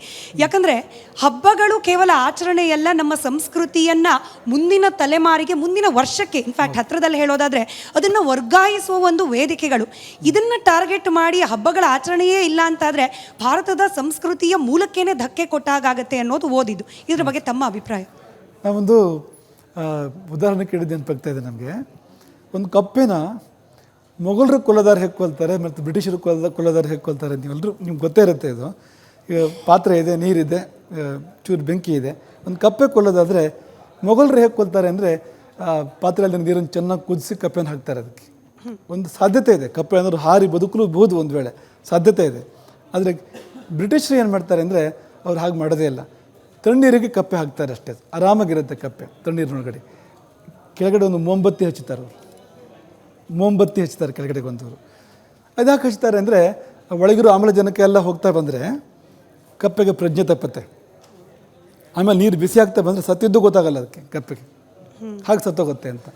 ಮೊಘಲರು ಮಾಡಿದ್ದದು ನೀವು ಹೇಳಿದ್ರಲ್ಲ, ಈಗ ದೇವಸ್ಥಾನಗಳನ್ನು ಮುರಿ ಅಥವಾ ಮಠಗಳನ್ನು ಧ್ವಂಸ ಮಾಡು, ಮತ್ತು ಇಂಥ ವ್ಯಕ್ತಿತ್ವಗಳನ್ನು, ಯಾರು ಗುರುಗಳು, ಸನ್ಯಾಸಿಗಳು ಹೋಗಿ ಅವ್ರನ್ನ ಕೊಲ್ಲು, ಈ ತರಹ ಮಾಡ್ತಾ ಬಂದರು ಮೊಘಲರು ಅಂತ. ಆದರೆ ಯಾರು ಉಳ್ಕೊಂಡ್ರು ಅವ್ರು ಗಟ್ಟಿ ಉಳ್ಕೊಂಡ್ರು, ಅವ್ರಿಗೆ ತುಂಬ ಶ್ರದ್ಧೆ ಇತ್ತು ಅಂತ. ಆದರೆ ಬ್ರಿಟಿಷರು ಆ ಥರ ಮಾಡಲಿಲ್ಲ. ಬ್ರಿಟಿಷರು ಈ ಕಪ್ಪೆನ ತಣ್ಣೀರಿಗೆ ಹಾಕಿ ಕೆಳಗಡೆ ಮೊಂಬತ್ತಿ ಇಟ್ಟು ಥರ ಮಾಡಿಬಿಟ್ರು. ಅವರು ನೇರವಾಗಿ ಏನು ಹೇಳಲೇ ಇಲ್ಲ. ಅವರು ಇಲ್ಲೆಲ್ಲ ಗುರುಕುಲಗಳು, ಇಡೀ ಭಾರತದಾದ್ಯಂತ ಲಕ್ಷಾಂತರ ಗುರುಕುಲಗಳಿದ್ವು, ಹಳ್ಳಿಗಳಲ್ಲಿ ಗುರುಕುಲಗಳಿದ್ವು, ನಾಶ ಮಾಡಿದರು. ಅದಕ್ಕೆ ಜಮೀನುಗಳಿದ್ವು, ಆ ಜಮೀನುಗಳನ್ನು ತಪ್ಪಿಸಿದ್ರು. ಅದಕ್ಕೆ ಹಣ ಬರ್ತಾಯಿತ್ತು, ಹಣ ಬರೋದು ನಿಲ್ಲಿಸಿದ್ರು. ಇದೆಲ್ಲ ಮಾಡಿ ಆ ಗುರುಕುಲಗಳನ್ನು ಯಾವಾಗ ಅವರು ಧ್ವಂಸ ಮಾಡಿದ್ರೋ, ಇಲ್ಲ ಅಂತ ಮಾಡಿದ್ರೋ, ಜ್ಞಾನ ಪ್ರಸಾರದ ಕಾರ್ಯ ನಿಂತೋಯ್ತು. ಸಂಸ್ಕೃತಿಯ ಬಗ್ಗೆ ಶ್ರದ್ಧೆ, ಅಭಿಮಾನ, ತಿಳುವಳಿಕೆ ಕಡಿಮೆ ಆಯಿತು. ಈ ಆಚರಣೆಗಳೆಲ್ಲ ಮೊದಲು ತಿಳುವಳಿಕೆ ಮೂಲಕ ಇದ್ದಿದ್ದು ಅಂತ, ತಿಳಿದು ಆಚರಿಸ್ತಾ ಇದ್ರು ಅಂತ. ಆ ತಿಳುವಳಿಕೆಯನ್ನು ಗುರುಕುರುಗಳು ಕೊಡ್ತಾಯಿದ್ವು. ಆ ಗುರುಕುರುಗಳನ್ನ ಹಾಳು ಮಾಡಿ ಜ್ಞಾನವನ್ನು ಮೊದಲು ನಷ್ಟ ಮಾಡಿದರು, ಅಭಿಮಾನವನ್ನು ಮೊದಲು ನಷ್ಟ ಮಾಡಿದರು. ಅದರ ಪರಿಣಾಮವಾಗಿ ನಾವು ಅದನ್ನು ಮಾಡ್ತೀವಿ ಏನೀಗ, ಇದನ್ನು ಮಾಡ್ತೀವಿ ಏನೀಗ, ನಾವು ಕುಡಿತೀವಿ ಏನೀಗ, ತಿಂತೀವಿ ಏನೀಗ, ಇನ್ನೊಬ್ಬರಿಗೆ ಹಿಂಸೆ ಮಾಡ್ತೀವಿ ಏನೀಗ ಅನ್ನೋ ಥರ ಹೋಯಿತು ಅಂತ. ಆದರೆ ತಿಳುವಳಿಕೆ ಇರೋ ಕಾಲ ಹೇಗಿತ್ತು ಅಂದರೆ, ಈ ರಾಮನಿಗೆ ವಾಲಿ ಕೇಳೋ ಪ್ರಶ್ನೆ, ನೀನು ಮರೆಯಲ್ಲಿ ನಿಂತು ಬಾಣ ಬಿಟ್ಟಿಯಲ್ಲ, ನಾಳೆ ಜನರ ಮುಂದೆ ಹೋಗಿ ಏನು ಹೇಳ್ತೀಯ ಅಂತ. ಕಿಂಬಕ್ಷಿಸಿ ಸತಾಂ ಮಧ್ಯೆ ಅಂತ. ನಾಳೆ 4 ಜನ ಸೇರಿದಾಗ ಏನು ಉತ್ತರ ಕೊಡ್ತೀವಿ, ಏನು ಹೇಳ್ತೀಯ ಅಂತ. ಅವತ್ತು ದೊಡ್ಡ ವಿಷಯ ಆಗಿತ್ತದು ಅಂತ. 4 ಜನರ ಮಧ್ಯೆ ಹೋಗಿ ಏನು ಹೇಳೋದು ಅಂತ, ಏನು ಉತ್ತರ ಕೊಡೋದು ಅಂತ. ಇವತ್ತು ವಿಷಯನೇ ಅಲ್ಲ, ಅದು ವಿಷಯನೇ ಅಲ್ಲ ಅಂತ. ಯಾಕೆಂದರೆ ಆ ಮರ್ಯಾದೆ ಮಟ್ಟನೇ ಇಳಿಸ್ತಾ ಬಂದಿರೋದು ಕಾರಣ ಅದಕ್ಕೆ ಅಂದರೆ ತಿಳುವಳಿಕೆ ಹೋಗಿರೋದು ತುಂಬ ಮುಖ್ಯವಾಗಿರೋ ಕಾರಣ. ತಿಳುವಳಿಕೆಯನ್ನು ಬ್ರಿಟಿಷರು ಉದ್ದೇಶಪೂರ್ವಕ ಹಾಳು ಮಾಡಿದರು. ತಿಳುವಳಿಕೆ ಮತ್ತು ತಿಳುವಳಿಕೆ ಮೂಲಕ ಇದ್ದಂಥ ಅಭಿಮಾನವನ್ನು ಇವತ್ತಿಗೂ ಮುಂದುವರಿತಾ ಇದೆ. ಆ ಪ್ರಯತ್ನ ಇವತ್ತಿಗೂ ಕೂಡ ಮುಂದುವರಿತಾ ಇದೆ. ಒಂದು ನಮ್ಮ ಆಲೋಚನೆ, ಇನ್ನೊಂದು ಆಹಾರ, ಇನ್ನೊಂದು ಆಚರಣೆ. ಆಲೋಚನೆ ಹಾಗೆ ಆಚರಣೆ ಬಗ್ಗೆ ಮಾತನಾಡಿದ್ವಿ, ಆಹಾರ ಪದ್ಧತಿ ಬಗ್ಗೆ ಕೂಡ. ಗುರುಗಳೇ, ನೇರವಾಗಿ ಕೇಳ್ಬಿಡ್ತೀನಿ, ಕೆಲವರು ಅಂದರೆ ಗೋವನ್ನು ಮಾತೆಯಾಗಿ ಪೂಜಿಸುವ ನೆಲದಲ್ಲಿ ನನ್ನ ಆಹಾರ ಅದು, ನಾನು ತಿನ್ನಬೇಡ ಅಂತ ಹೇಳಲಿಕ್ಕೆ ನೀನು ಯಾರು ಅಂತ ಪ್ರಶ್ನೆ ಮಾಡ್ತಾರೆ. ಈ ಗೋವನ್ನು ಆಹಾರವಾಗಿ ಭಕ್ಷಣೆ ಮಾಡೋದು ಕೂಡ ನಮ್ಮ ನೆಲದ ಸಂಸ್ಕೃತಿ ಅಲ್ಲ. ಅಂದರೆ ನಮ್ಮ ಆಹಾರದ ಮೇಲೆ ಆಗ್ತಿರುವ ಆಕ್ರಮಣಗಳು ಕೂಡ ಎಷ್ಟು ಮಾರಕ ಅಂತ ನಮ್ಮ ನೆಲದ ಸಂಸ್ಕೃತಿಯನ್ನು ನಾಶ ಮಾಡೋ ನಿಟ್ಟಿನಲ್ಲಿ. ಅದು ನಿಜ. ಅದು ಅಂದರೆ ನಾವು ಸುಮ್ಮನೆ ನಮ್ಮ ಆಹಾರ ಅಂತಂದರೆ ಅದನ್ನು ಸೃಷ್ಟಿ ಒಪ್ಪತ್ತಾ ಅಂತ, ಅದನ್ನು ವಿಜ್ಞಾನ ಒಪ್ಪತ್ತಾ ಅಂತ. ಈಗ ಗೋವನ್ನು ತಿನ್ನೋ ಪ್ರಾಣಿಗಳಿದ್ದಾವೆ. ಉದಾಹರಣೆಗೆ ಹುಲಿ ಇದೆ. ಹುಲಿ ಗೋವನ್ನು ತಿನ್ನುತ್ತೆ. ಅದನ್ನು ಶಾಸ್ತ್ರ ತಪ್ಪು ಅಂತ ಹೇಳಿಲ್ಲ, ಸಂಸ್ಕೃತಿನೂ ತಪ್ಪು ಅಂತ ಹೇಳಿಲ್ಲ. ಯಾಕೆಂದರೆ ಹುಲಿಗೆ ಕೋರೆ ಹಲ್ಲುಗಳಿದೆ, ನಮಗಿದೆಯಾ ಆ ಥರ? ಅದ್ರ ಉಗುರುಗಳು ಹೇಗಿದೆ ಹುಲಿದು, ಆ ಥರ ಇದೆಯಾ ನಮಗೆ? ಮಾಂಸಾಹಾರಿ ಪ್ರಾಣಿಗಳು ನಾಲಿಗೆ ಮೂಲಕ ನೀರು ಕುಡಿತವೆ ಮೊದಲು, ಅವು ಬಾಯಿಂದ ನೀರು ಕುಡಿಯಲ್ಲ. ಈಗ ಗೋವನ್ನು ತಿನ್ನೋಂಥ ಪ್ರಾಣಿಗಳು ಯಾವುವು ಅಂದರೆ ನಾಲಿಗೆಯಿಂದ ನೀರು ಕುಡಿತಕ್ಕಂಥವು ಅಂತ. ಬಾಯಿಂದ ನೀರು ಕುಡಿತಕ್ಕಂಥ ಪ್ರಾಣಿಗಳು ಯಾವುದು? ಅವು ಹುಲ್ಲನ್ನು ತಿಂತವೆ ಅಥವಾ ಹಣ್ಣನ್ನು ತಿಂತವೆ, ಅಂಥದ್ದನ್ನು ತಿಂತವೆ ಅಂತ. ನಮ್ಮ ದೇಹ ರಚನೆ ಒಪ್ಪತ್ತ ಅದನ್ನು ಅಂತ. ಈಗ ನಾವು ಸುಮ್ಮನೆ ಉದ್ಘೋಷ ಮಾಡಿಬಿಟ್ರೆ ಸತ್ಯ ಅಂತ ಆಗಲ್ಲ ಅಂತ. ಅನಾಟಮಿ ಅಥವಾ ಸೈನ್ಸ್ ಒಪ್ಪಬೇಕಲ್ವ ಅದನ್ನು ಅಂತ? ಒಪ್ಪಲ್ಲ ಅದನ್ನು ಅಂತ. ತುಂಬ ಸ್ಪಷ್ಟವಾಗಿ ಹೇಳಬೇಕು ಅಂದರೆ ಒಪ್ಪಲ್ಲ ಅಂತ. ಅದರಲ್ಲೂ ಆ ಗೋವನ್ನು ಕೊಲ್ಲಬೇಕಾದ್ರೆ ಅದಕ್ಕೇನು ಚಿತ್ರಹಿಂಸೆಗೆ ಒಳಪಡಿಸ್ತಾರೋ ಆವಾಗ ಯಾವ ಹಾರ್ಮೋನ್ಗಳು ಉತ್ಪತ್ತಿ ಆಗುತ್ತೋ ಅದರಲ್ಲಿ, ಆ ಚಿತ್ರಹಿಂಸೆ ಸಮಯದಲ್ಲಿ ಹಾಗೆ ಬರೋ ಮಾಂಸ ತಿಂದರೆ ಅವನು ಉದ್ಧಾರ ಆಗೋ ಯಾವ ಸಾಧ್ಯತೆ ಕೂಡ ಇಲ್ಲ ಅಂತ. ಅವನೊಳಗೆ ಅಂಥ ಪಾಶವಿಭಾವಗಳೇ ಬರ್ತವೆ. ಅವನೊಳಗೆ ದುಃಖನ ತುಂಬುತ್ತೆ. ಅವನ ಮನಸ್ಸು ಆ ಭಾವಕ್ಕೆ ಹೋಗಬೇಕು ಹೊರತು ಬೇರೆ ಭಾವಕ್ಕೆ ಹೋಗೋಕ್ಕೆ ಸಾಧ್ಯ ಇಲ್ಲ ಅಂತ. ಹಾಗಾಗಿ ನನ್ನ ಆಹಾರ ಅಂತಂದು ಮಾತ್ರಕ್ಕೆ ನಾಳೆ ಒಂದು ದಿವಸ ನಿನ್ನ ಮಗು ನನ್ನ ಆಹಾರ ಅಂದರೆ ಏನು ಮಾಡೋದು? ಹೀಗೆ ಮುಂದುವರೆದ್ರೆ ಇದು. ಈಗ ಮನುಷ್ಯನ ಆಹಾರ ನನ್ನ ಆಹಾರ, ನಾನು ತಿಂತೀನಿ, ಏನು ತಪ್ಪು ಅಂದರೆ ಏನು ಮಾಡೋದು? ಇದಕ್ಕೆ ಮುಕ್ತಾಯ ಅಂತಿಲ್ಲ ಅಲ್ವಾ ಅಂತ. ಹಾಗಾಗಿ ನೀನು ಹೇಳಿದ್ದನ್ನು ಸೃಷ್ಟಿ ಒಪ್ಪತ್ತ, ವಿಜ್ಞಾನ ಒಪ್ಪತ್ತ, ನಿನ್ನ ದೇಹ ಒಪ್ಪತ್ತ, ಆರೋಗ್ಯಶಾಸ್ತ್ರ ಒಪ್ಪತ್ತ, ಯಾವುದಾದ್ರು ಆರೋಗ್ಯಶಾಸ್ತ್ರ, ಬರೀ ಆಯುರ್ವೇದನಾಗಬೇಕು ಅಂತ ನಾವು ಹೇಳ್ತಾ ಇಲ್ಲ. ಜಗತ್ತಿನ ಯಾವುದೇ ಆರೋಗ್ಯಶಾಸ್ತ್ರ ಅದನ್ನು ಆ ಒಳ್ಳೆಯ ಆಹಾರ ಅಂತ ಒಪ್ಪಿದರೆ ನಾವು ಅದನ್ನು ಹೇಳ್ಬೋದು ಅಂತ. ಪೂಜ್ಯ ಗುರುಗಳಿಗೆ ತಮ್ಮ ಪಾದಗಳಿಗೆ ನನ್ನ ಸಾಷ್ಟಾಂಗ ಪ್ರಣಾಮ ಗುರುಗಳೇ. ಯಾಕೆಂದರೆ ಭಯ ಆಗ್ತಾ ಇದೆ. ಯಾಕೆಂದರೆ ಎಷ್ಟೋ ವರ್ಷಗಳ ಸುಕೃತ ನಿಮ್ಮ ಜೊತೆ ಮಾತಾಡ್ತಿರೋ ಭಾಗ್ಯ. ಇವತ್ತಿನ ದಿನ ನ್ಯೂ ಇಯರ್ನ ನಾವು ಸಂಭ್ರಮಿಸ್ತಾ ಹಾಗೆ ಯುಗಾದಿನ ಸಂಭ್ರಮಿಸ್ತಾ ಇಲ್ಲ, ಎಲ್ಲೋ ನಶಿಸಿ ಹೋಗ್ತಾ ಇದೆ ಎಂಬ ಕಳವಳ ನಮಗೆ ಕಾಡ್ತಾ ಇದೆ. ನಮ್ಮ ಆಚರಣೆಗಳು ನಶಿಸಿ ಹೋಗ್ತಿದೆ ಅನ್ನೋ ಕಳವಳ. ಅಂದರೆ ನ್ಯೂ ಇಯರ್ನ ಎಷ್ಟು ಸಂಭ್ರಮದಿಂದ ಆಚರಿಸ್ತೀವೋ ಯುಗಾದಿಯನ್ನು ನಾವುಗಳು ಅಷ್ಟು ಸಂಭ್ರಮದಿಂದ ಆಚರಿಸ್ತಿಲ್ಲ ಅಂತ. ಹೌದು, ಯುಗಾದಿನ ಆ ಥರ ಆಚರಣೆ ಮಾಡ್ತಾನೆ ಇಲ್ಲ ನಾವು. ಈ ಥರ ಆಚರಣೆ ಮಾಡೋದು ಬೇಡಪ್ಪ ಯುಗಾದಿನ, ಖಂಡಿತ. ಮತ್ತು ಇವರು ಅಲ್ಲಿ ಬಂದುಬಿಟ್ರೆ ಅದು ಕೆಟ್ಟೋಗುತ್ತೆ. ಅದು ನಡೀತಿರೋದು ಕೂಡ ಕೆಟ್ಟೋಗುತ್ತೆ. ಬೇವು ಬೆಳೆದೇನು ಶುರು ಆಗಬೇಕಾಗಿತ್ತು ಅದು. ಹಾಗಾಗಿ ಇಲ್ಲಿ ಎರಡು ದುರಂತ ಇದೆ ಇಲ್ಲಿ. ಒಂದು, ಮಾಡಬೇಕಾಗಿದ್ದನ್ನು ಮಾಡದೇ ಇರೋದು ಒಂದು ದುರಂತ. ಹಬ್ಬ ಹರಿದಿನಗಳನ್ನು ಹೇಗೆ ಆಚರಣೆ ಮಾಡಬೇಕು ಹಾಗೆ ಆಚರಣೆ ಮಾಡದೇ ಇರುವಂಥದ್ದು ಒಂದು ದುರಂತ. ಇನ್ನೊಂದು, ಮಾಡಬಾರದನ್ನು ಮಾಡ್ತಿರೋದು ಅಂತ, ಅದು ಮತ್ತೊಂದು ದುರಂತ ಅಂತ, ದೊಡ್ಡ ದುರಂತ ಅಂತ. ಈಗ ಹಬ್ಬ ಹರಿದಿನಗಳ ಆಚರಣೆಗೆ ಪೊಲೀಸರು ಬೇಕಾಗ್ತಾರೆ, ದೊಡ್ಡ ಪೊಲೀಸ್ ಪಡೆ ಬೇಕಾಗುತ್ತೆ. ಅವತ್ತು ಮಾನಮರ್ಯಾದೆ ಪ್ರಶ್ನೆ ಬರುತ್ತೆ ನಮ್ಮ ತಾಯಂದಿರಿಗೆ, ಅಕ್ಕ ತಂಗಿಯರಿಗೆ ಅಂತಂದರೆ ಅದಕ್ಕೇನು ಅರ್ಥ ಅದಕ್ಕೆ ಅಂತ? ಎಂಥ ದೊಡ್ಡ ವಿಕೃತಿ ಅದು ಅಂತ. ಪ್ರಧಾನಮಂತ್ರಿ ಬರ್ಬೇಕಾದ್ರೆ ಏನು ಪೊಲೀಸರು ಬೇಕು, ಅಂಥ ಪೊಲೀಸರು ಅದಕ್ಕಿಂತ ಜಾಸ್ತಿ ಪೊಲೀಸರು ಬೇಕಾಗ್ತಾರೆ ನವವರ್ಷದ ಆಚರಣೆಗೆ ಅಂದರೆ ಅದೇ ಸಾಕ್ಷಿ ಅಂತ ಯಾವ ಕಡೆ ಹೋಗ್ತಾ ಇದೆ ಅಂತ. ಎರಡೂ ಸಮಸ್ಯೆ ಅಂತ ನಾವು ಹೇಳೋದು ಅಂತ. ನಮ್ಮ ಆಚರಣೆ ನಶಿಸಿ ಹೋಗ್ತಿರೋದು ಒಂದು ಸಮಸ್ಯೆ, ಇನ್ನೊಂದು ಈ ವಿಕೃತ ಆಚರಣೆಗಳು ಬರ್ತಾ ಇರುವಂಥದ್ದು, ತುಂಬ ಕೆಟ್ಟ ಆಚರಣೆಗಳು ಬರ್ತಾ ಇರುವಂಥದ್ದು ಮತ್ತೊಂದು ಸಮಸ್ಯೆ ಅಂತ. ಹಾಗೆ ಇದ್ರ ವಿರುದ್ಧ ಒಂದು ಹೋರಾಟ ಸಾರಲೇಬೇಕಾಗತ್ತೆ ಅಂತ. ನಮಸ್ತೆ ಗುರುಗಳೇ, ನನ್ನ ಹೆಸರು ಶ್ರೀನಾಥ್ ಅಂತ. ನಾವು ಚಿಕ್ಕವರಿದ್ದಾಗ ಶಾಲೆಯಲ್ಲಿ ನಮಗೆ ಪ್ರತಿದಿನ ನೀನು ಏನಾದರೂ ಒಂದು ಒಳ್ಳೆ ಕೆಲಸ ಮಾಡಿದ್ಯಾ ಅದನ್ನು ಒಂದು ಲೈನಲ್ಲಿ ಬರ್ಕೊಂಬ ಅಂತ ಹೇಳ್ತಾಯಿದ್ರು. ಇದರ ಉದ್ದೇಶ ಏನಾಗಿತ್ತು ಅಂದರೆ ಏನಾದರೂ ಒಂದು ಒಳ್ಳೆ ಕೆಲಸ ಪ್ರತಿದಿನ ಮಾಡಬೇಕು ಅನ್ನೋದೊಂದು ಉದ್ದೇಶ ಆಗಿತ್ತು. ಈಗಿನ ಕಾಲದಲ್ಲಿ ಈಗಿನ ಮಕ್ಕಳಿಗೆ ಆ ಥರದ್ದೇನೂ ಇಲ್ಲ. ಸೊ ಆ ಥರದ್ದೆಲ್ಲ ಇಂಪೋಸ್ ಮಾಡೋದು ಹೇಗೆ? ಅದಕ್ಕೆ ಏನು ಅಂದರೆ ಯಾವ ಲೆವೆಲಲ್ಲಿ ಯಾರು ಆ್ಯಕ್ಷನ್ ತಗೋಬೇಕು? ಅಲ್ಲಿಗೆ ಹೋಗಬೇಕು ಅಂತ ನಮಗೆ ಅನ್ಸೋದು ಅಂತ. ಈ ಶಾಲೆಗಳ ಬಗ್ಗೆ ಪ್ರಶ್ನೆ ಕೇಳಿದ್ದಕ್ಕೆ ನಂದು ಒಂದು ಮಧ್ಯದಲ್ಲಿ ಒಂದು ಪ್ರಶ್ನೆ ಗುರುಗಳೇ. ಇತ್ತೀಚೆಗೆ ಈ 2 MS ಕಡಿಮೆ ಆಗ್ತಿದೆ. ಒಂದು ಮಾರಲ್ ಸೈನ್ಸು, ಮತ್ತೊಂದು ಕಡೆಯಲ್ಲಿ ಮೆಂಟಲ್ ಸ್ಟ್ರೆಂತು. ಮಕ್ಕಳಲ್ಲಿ ಇದನ್ನು ಬೆಳೆಸಬೇಕು ಅಂದರೆ ಭಗವದ್ಗೀತೆಯನ್ನು ಶಾಲೆಯಲ್ಲಿ ಕಲಿಸಬೇಕು ಅಂತ ಹೇಳಿ ಕೇಂದ್ರ ಸಚಿವರೊಬ್ಬರು ಪತ್ರ ಬರೀತಾರೆ. ನಮ್ಮ ರಾಜ್ಯದಲ್ಲಿ ರಾಜಕಾರಣಿಗಳ ವಾದ, ಕೆಲ ಪಕ್ಷದ ವಾದ ಏನಾಗಿರುತ್ತೆ ಅಂದರೆ ಭಗವದ್ಗೀತೆ ಓದಿಸು ಅಂತ ಹೇಳೋ ಮೂಲಕ ಮನುವಾದವನ್ನು ಮತ್ತೆ ಪುನಃಸ್ಥಾಪನೆ ಮಾಡಲಿಕ್ಕೆ ಹೊರಟಿದ್ದಾರೆ ಅಂತೇಳಿ. ಮಾರಲ್ ಸೈನ್ಸ್ ಡೆವಲಪ್ಮೆಂಟ್ ಬೇಸಿಕಲಿ ಎಷ್ಟು ಮುಖ್ಯ ಇದೆ ಇತ್ತೀಚಿನ ಮಕ್ಕಳಲ್ಲಿ, ಹಾಗೆ ಭಗವದ್ಗೀತೆ ಇದಕ್ಕೆ ಎಷ್ಟು ಪೂರಕವಾಗಿರುತ್ತೆ ಅಂತ? ನೀವು 2 ಶಬ್ದ ಬಳಸಿದ್ರಿ, ಅಂದರೆ MS ಅನ್ನೋದಕ್ಕೆ 2 ವಿವರಣೆ ಕೊಟ್ಟರೆ ಒಂದರಿಂದ ಇನ್ನೊಂದು ಅಂತ ನಮ್ಗೆ ಅನಿಸುತ್ತೆ ಅಂತ. ಮಾರಲ್ ಸೈನ್ಸಿಂದ ಮೆಂಟಲ್ ಸ್ಟ್ರೆಂತ್ ಬರುತ್ತೆ, ಈ ಒಂದಕ್ಕೊಂದು ತುಂಬ ಪೂರಕ ಅಂತ. ಹಾಗಾಗಿ ಅದು ಯಾವ ವಾದವಾರು ಆಗಿರಲಿ, ಭಗವದ್ಗೀತೆ ಯಾವ ವಾದವೂ ಅಲ್ಲ, ಭಗವದ್ಗೀತೆ ಮಾನವತಾವಾದ. ಅದು ಹಾಗೆ ತೊಗೊಂಡ್ರೆ ಅದಕ್ಕಿಂತಲೂ ದೊಡ್ಡದು ಅಂತ. ಬರೀ ಮಾನವರಿಗೆ ಕೂಡ ಸೀಮಿತ ಅಲ್ಲ, ಎಲ್ಲ ಜೀವಗಳಿಗೆ ಕೂಡ ಅನ್ವಯ ಆಗ್ತಕ್ಕಂಥದ್ದು, ತುಂಬ ದೊಡ್ಡದು. ಅದ್ರ ಬಗ್ಗೆ ಯಾರೂ ಚಿಕ್ಕ ಮಾತನ್ನು ಆಡಬಾರ್ದು, ಪ್ರಶ್ನೆನೇ ಇಲ್ಲ. ಆದರೆ ಒಳ್ಳೇದಿದ್ರೆ ತೊಗೋಬೋದಲ್ವಾ, ಒಳ್ಳೇದನ್ನು ತೊಗೋಬೋದಲ್ವಾ, ಯಾಕೆ ತೊಗೋಬಾರ್ದು? ಈ ಮಾರಲ್ ಸೈನ್ಸ್ ಅನ್ನೋದು ತುಂಬ ಒಳ್ಳೆಯ ವಿಷಯ ಅಲ್ವಾ? ನೀತಿ ಬೇಕಲ್ವ ಜೀವನದಲ್ಲಿ? ಆ ನೀತಿ ಒಂದು ಹೋದರೆ ಎಲ್ಲವೂ ಹೋಯ್ತಲ್ವಾ ಅಂತ ತುಂಬ ಮುಖ್ಯವಾಗಿರೋವಂಥದ್ದು. ಯಾಕೆಂದರೆ ಈ ಮಾರಲ್ ಸೈನ್ಸ್ ಅಂತ ಬಂದ್ರಲ್ಲ, ಈಗ ನಾನು ಸುಳ್ಳು ಹೇಳಲ್ಲ, ತಪ್ಪು ಮಾಡಲ್ಲ ಅಂತಾದರೆ ಅವನು ಯಾವುದಕ್ಕೂ ಭಯಪಡಲ್ಲ, ನಿಜ, ಯಾರಿಗೂ ಭಯಪಡಲ್ಲ. ಭಯ ಎಲ್ಲಿಂದ ಬರುತ್ತೆ? ತಪ್ಪಿಂದ ಬರುತ್ತೆ ಭಯ ಅಂತ. ಯಾರು ತಪ್ಪು ಮಾಡಿರಲ್ವೋ ಅವನು ಯಾವತ್ತೂ ಭಯಪಡಲ್ಲ, ಯಾವುದಕ್ಕೂ ಭಯಪಡ. ಸ್ಟ್ರೆಂತ್ ಅಂದರೆ ಅದು ಅಂತ, ಆ ಮೆಂಟಲ್ ಸ್ಟ್ರೆಂತ್ ಅಂದರೆ ಅದು ಅಂತ. ಅದು ಎಲ್ಲಿಂದ ಬಂತು ಮೆಂಟಲ್ ಸ್ಟ್ರೆಂತ್ ಅಂದರೆ? ಅಲ್ಲಿಂದ ಬಂತದು. ನಾವು ಸರಿಯಾಗಿ ಜೀವನ ಮಾಡೋದಾದರೆ, ತಪ್ಪು ಮಾಡದೆ ಜೀವನ ಮಾಡೋದಾದರೆ ಅದು ಎಂಥ ಶಕ್ತಿ ನಮಗೆ ಕೊಡುತ್ತೆ ಅಂದರೆ, ಋಷಿಮುನಿಗಳಿಗೆ ಅಂಥ ಶಕ್ತಿ ಕೊಡ್ತಾಯಿತ್ತು, ಅಂಥ ಶಕ್ತಿ ಅಂತ. ರಾಜ ಹೋಗಿ ಮಂಡಿ ಊರಬೇಕು ಅವ್ರ ಮುಂದೆ, ಅವ್ನ ಸೈನ್ಯ ದೂರದಲ್ಲೇ ಬಿಟ್ಟು ಬರಬೇಕು ಅವನು. ಅವ್ರು ಯಾರಿಗೂ ಹೆದರ್ತಾ ಇರಲಿಲ್ಲ.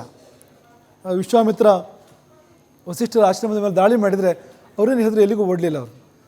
ಅವರು ದಂಡ ಹಿಡ್ಕೊಂಡು ನಿಂತ್ಕೋತಾರೆ ಅವರು ವಿಶ್ವಾಮಿತ್ರನ ಎದುರುಗಡೆಗೆ ಅಂತ. ಯಾಕೆಂದರೆ ಅಷ್ಟು ಶಕ್ತಿ ಇದೆ ಅಂತ. ಆ ಶಕ್ತಿ ಎಲ್ಲಿಂದ ಬಂತು ಅಂದರೆ ಆ ಜೀವನ ಇದೆಯಲ್ಲ, ಶುದ್ಧವಾದ ಜೀವನ ಇದೆಯಲ್ಲ, ಅಲ್ಲಿಂದ ಬಂದಿರೋಂಥದ್ದು ಅಂತ. ಹಾಗಾಗಿ ಈ MS ನಮ್ಗೆ ತುಂಬ ಅಗತ್ಯ ಅಂತ ಅನ್ಸುತ್ತೆ ನಮಗೆ. ಮೆಂಟಲ್ ಸ್ಟ್ರೆಂತ್ ಜೀವನಕ್ಕೆ ಬೇಕು, ಆ ಮೆಂಟಲ್ ಸ್ಟ್ರೆಂತ್ಗೆ ಮಾರಲ್ ಸೈನ್ಸ್ ಬೇಕು ಅಂತ. ತುಂಬ ಒಂದಕ್ಕೊಂದು ಸಂಬಂಧ ಇದೆ.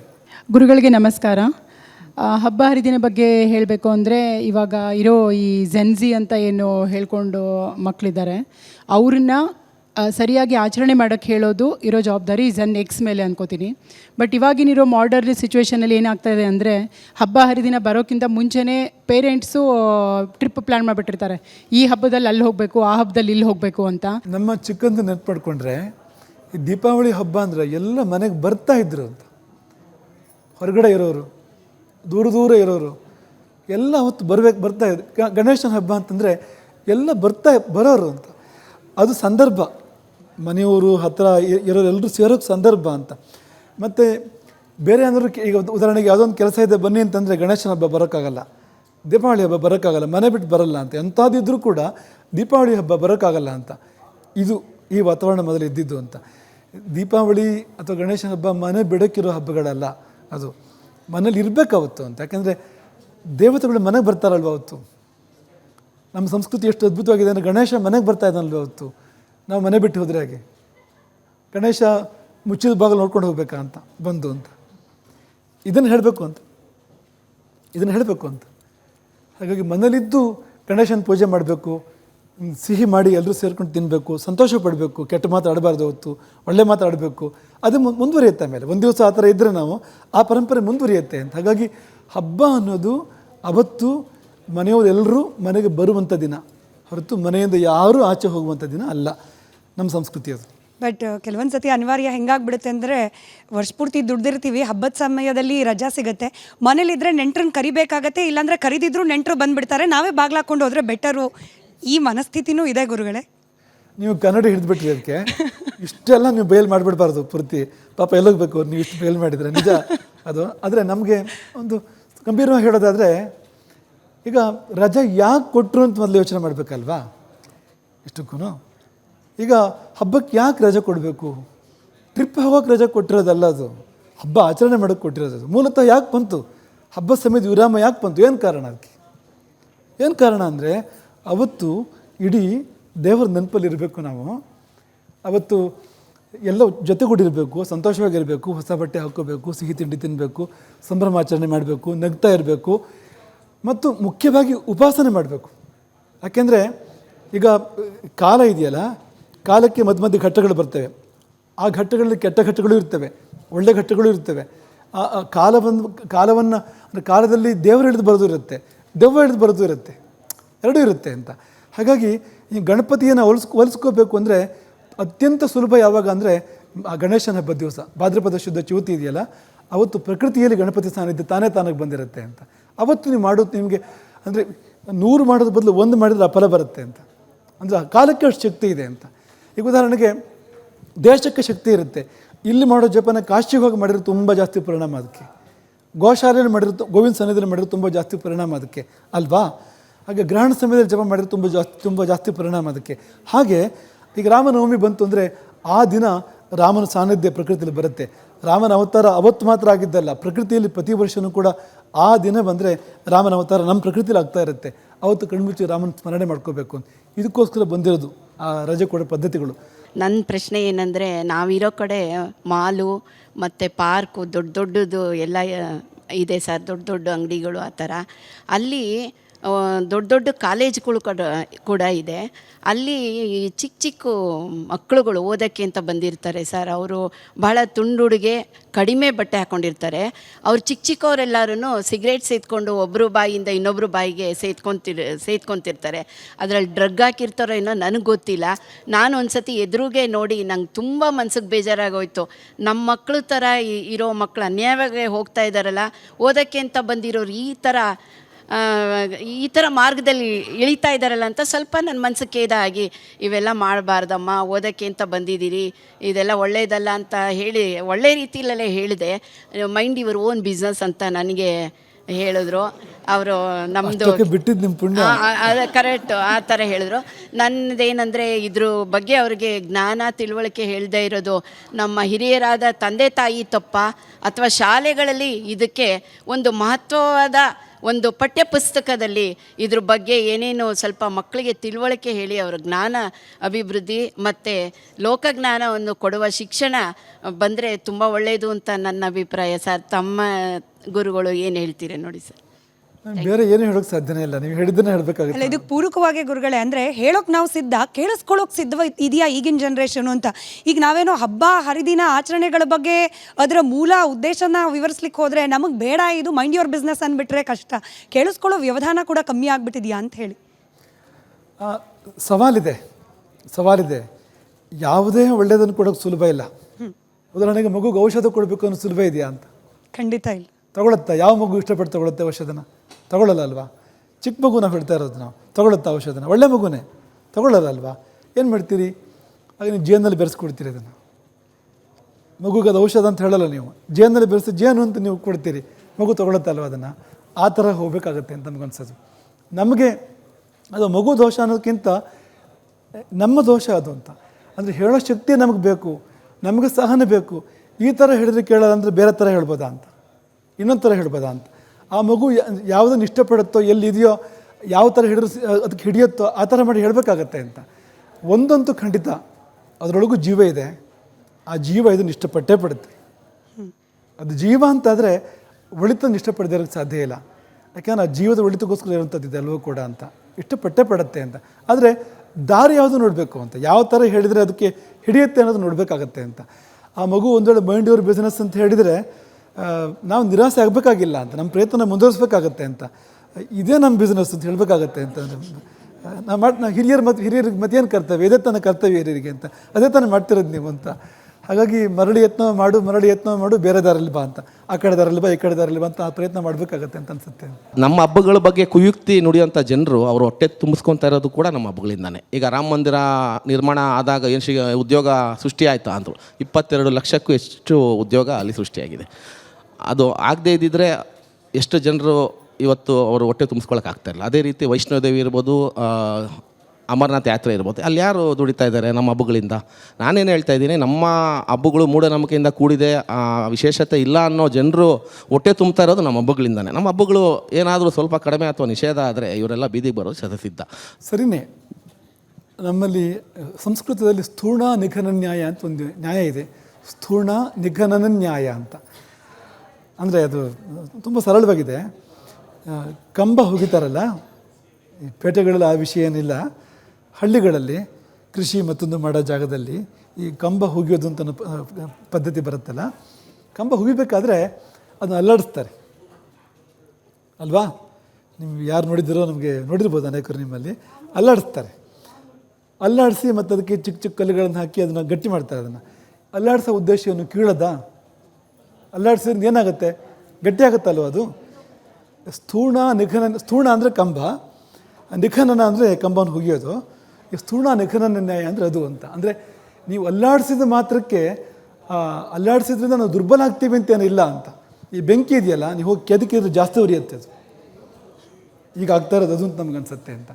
ಎಷ್ಟು ನಮ್ಮ ಸಂಸ್ಕೃತಿ ಮೇಲೆ ಸವಾಲು ಹುಡ್ತಾರೋ, ಎಷ್ಟು ಅದನ್ನು ಹೀಗಡಿತಾರೋ, ಎಷ್ಟು ಅದನ್ನು ನಿಂದೆ ಮಾಡ್ತಾರೋ, ಅವರು ಇದು ಬೆಳೆಯೋಕ್ಕೆ ಸಹಾಯ ಮಾಡ್ತಾ ಇರ್ತಾರೆ ಹೊರತು ಬೇರೆ ಏನೂ ಮಾಡ್ತಾ ಇರೋದಿಲ್ಲ ಅಂತ. ಯಾಕೆಂದರೆ ಆ ಪ್ರಶ್ನೆಗಳು ಬಂದಾಗ ತಾನೇ ಉತ್ತರಗಳು ಹುಟ್ಕೊಳ್ಳೋಂಥದ್ದು ಅಂತ.